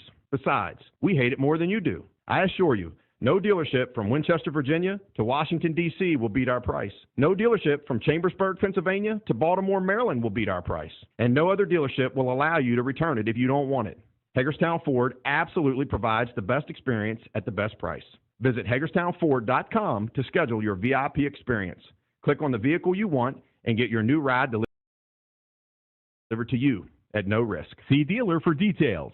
Back here to Musselman High School as John Denver's Country Roads serenades Klein Court as Musselman gets its first win of the year by a final score of 55-52 over Hampshire. And let's look at your game stats brought to you by Bechtel Jewelers, West Virginia's largest Pandora retailer on Route 11 south of Inwood, taking care of you like nobody's business as we're here on the Palace Lounge postgame show brought to you by the Palace Lounge on Edwin Miller Boulevard in Martinsburg with a full lunch and dinner menu with daily specials and a clean, comfortable atmosphere. Check out the menu on the Palace Lounge's Facebook page. Let's go into the game stats as Hampshire was led by Isabella Blumquist with 15 points, followed by Kirsten King with 11, and then Charisma Shanholtz with 6.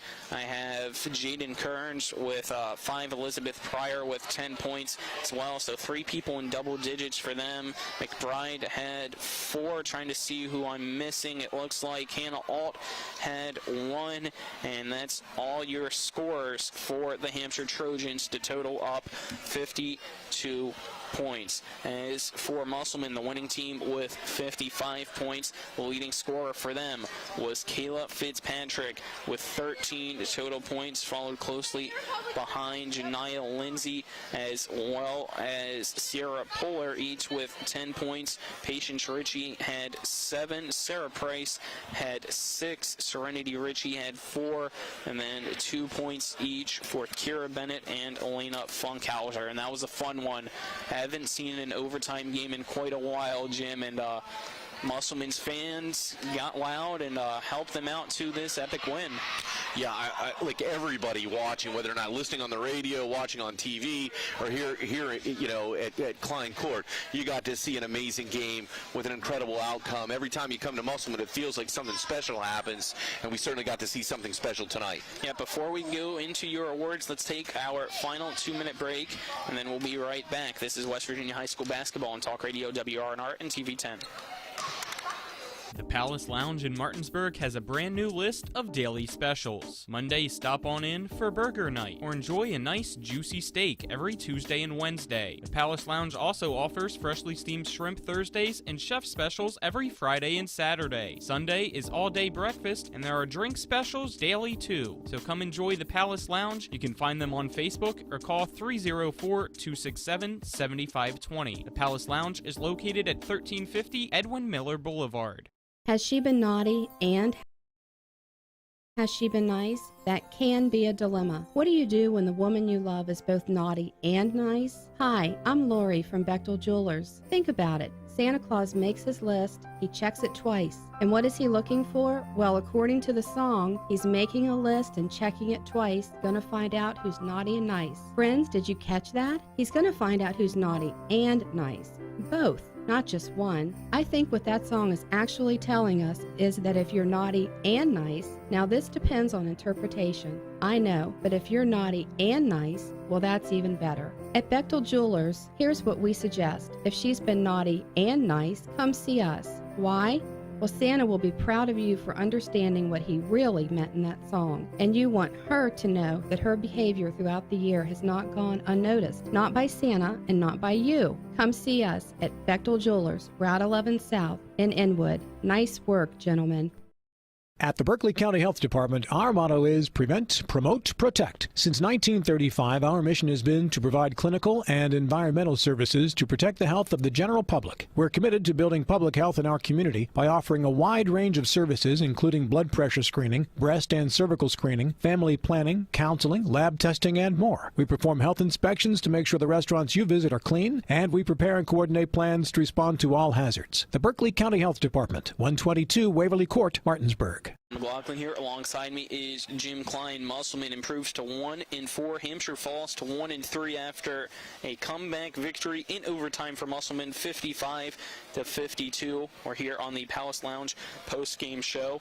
We're going to give out our awards. This is Colin McLaughlin here. Alongside me is Jim Klein, and we're going to start with the moment of the game, brought to you by Parsons Ford on 1400 Shepherdstown Road and online at parsonsfordofmartinsburg.com. They became number one by making you number one first. Parsons, what's your moment of the game, Jen? Yeah, my moment of the game goes to number 3, Patience Ritchie. In the waning minutes of overtime, Ritchie gets the offensive rebound, rubs off a pick to take the 54-52, which was the first lead for Musselman in overtime. Patience Ritchie is your Parsons Ford moment of the game. Alrighty, next is our Cody's Body Shop blocker rejection of the game, brought to you by Cody's Body Shop at 851 Wilson Street in Martinsburg. Family owned, offering superior customer service and great pricing for a job done by experienced, certified technicians. Phone 304-901-4777 or visit their Facebook page. And what is your Cody's Body Shop rejection of the game? Man, it's a toss-up because number 12, Bennett, had a rejection on all with 4:28 to go in the third. However,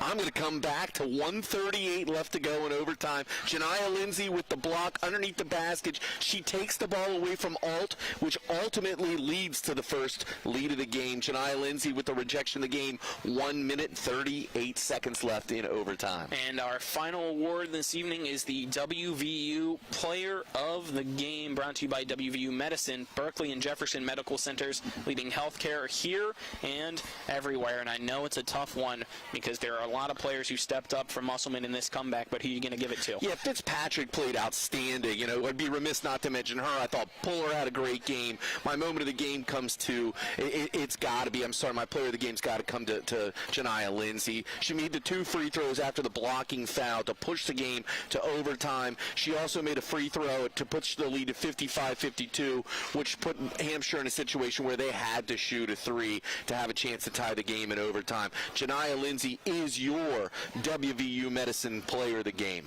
I can't agree any more than I am, Jim. Great job giving out those awards, and congratulations to Musselman with a 55-52 win. And let's see here. Can we have you tomorrow on the Sports Mix from 12 to 1, Coach Elliott?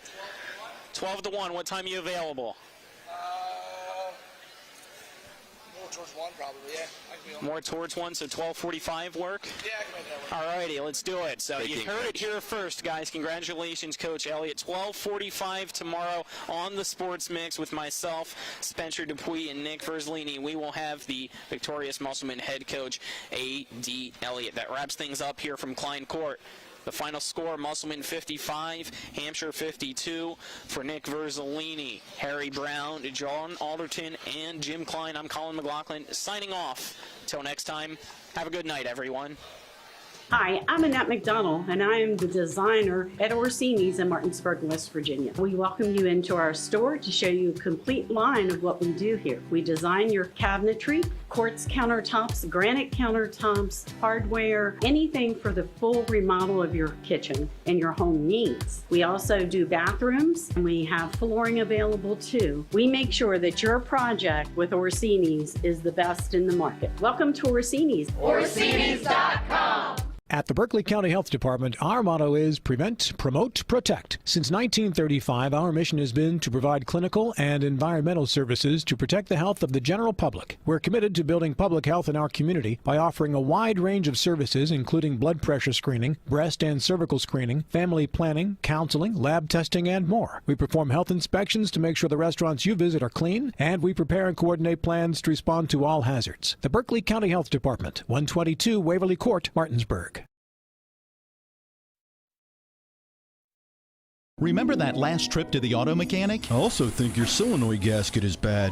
What? Yep, that'll be another $500.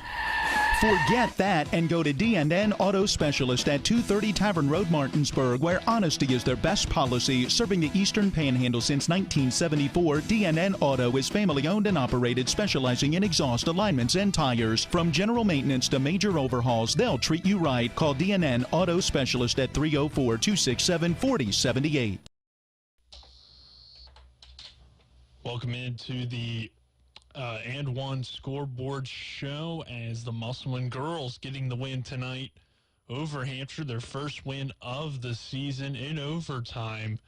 An exciting game there, and we got some other basketball scores from around the NBA and college hoops.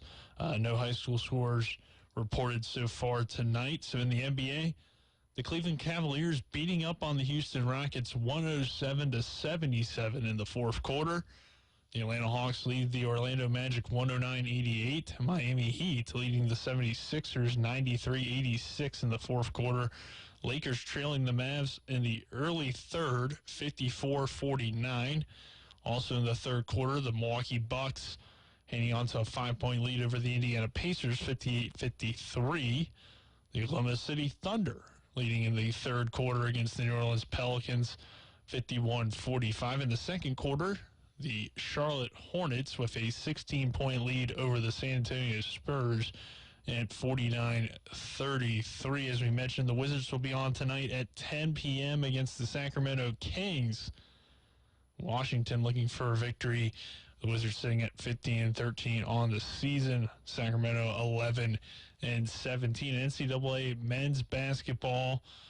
Some good games going on. Xavier, though, beating up on Morehead State in the first half, 41-15.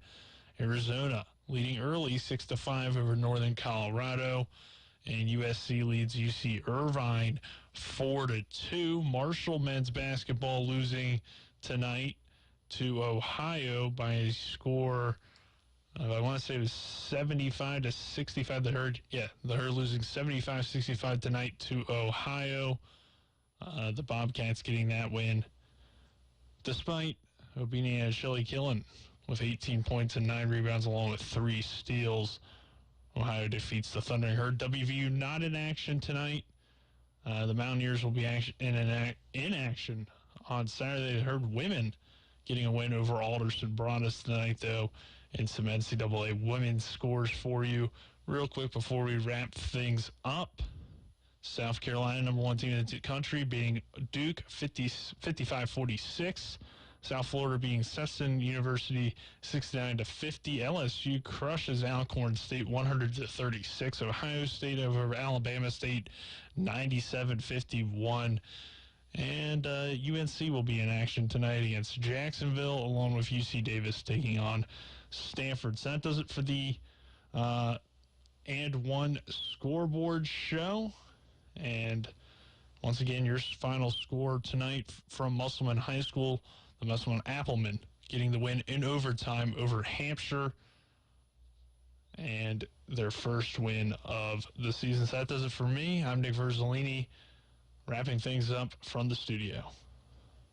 You've been listening to West Virginia High School Basketball. Today's game has been brought to you by the Berkeley County Health Department, Bechtel Jewelers, Brown's Funeral Homes and Cremations, Hagerstown Ford, The Mansion Ferretti Law Firm, Gary Kelly Allstate Insurance, CMA Honda, the Mirius Group of Financial Advisors, Orsini's Home Store, Parsons Ford of Martinsburg, Smallwood and Small Insurance, and WVU Medicine, Berkeley Medical Center, and Jefferson Medical Center.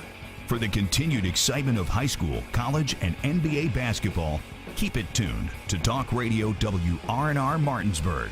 All rights reserved.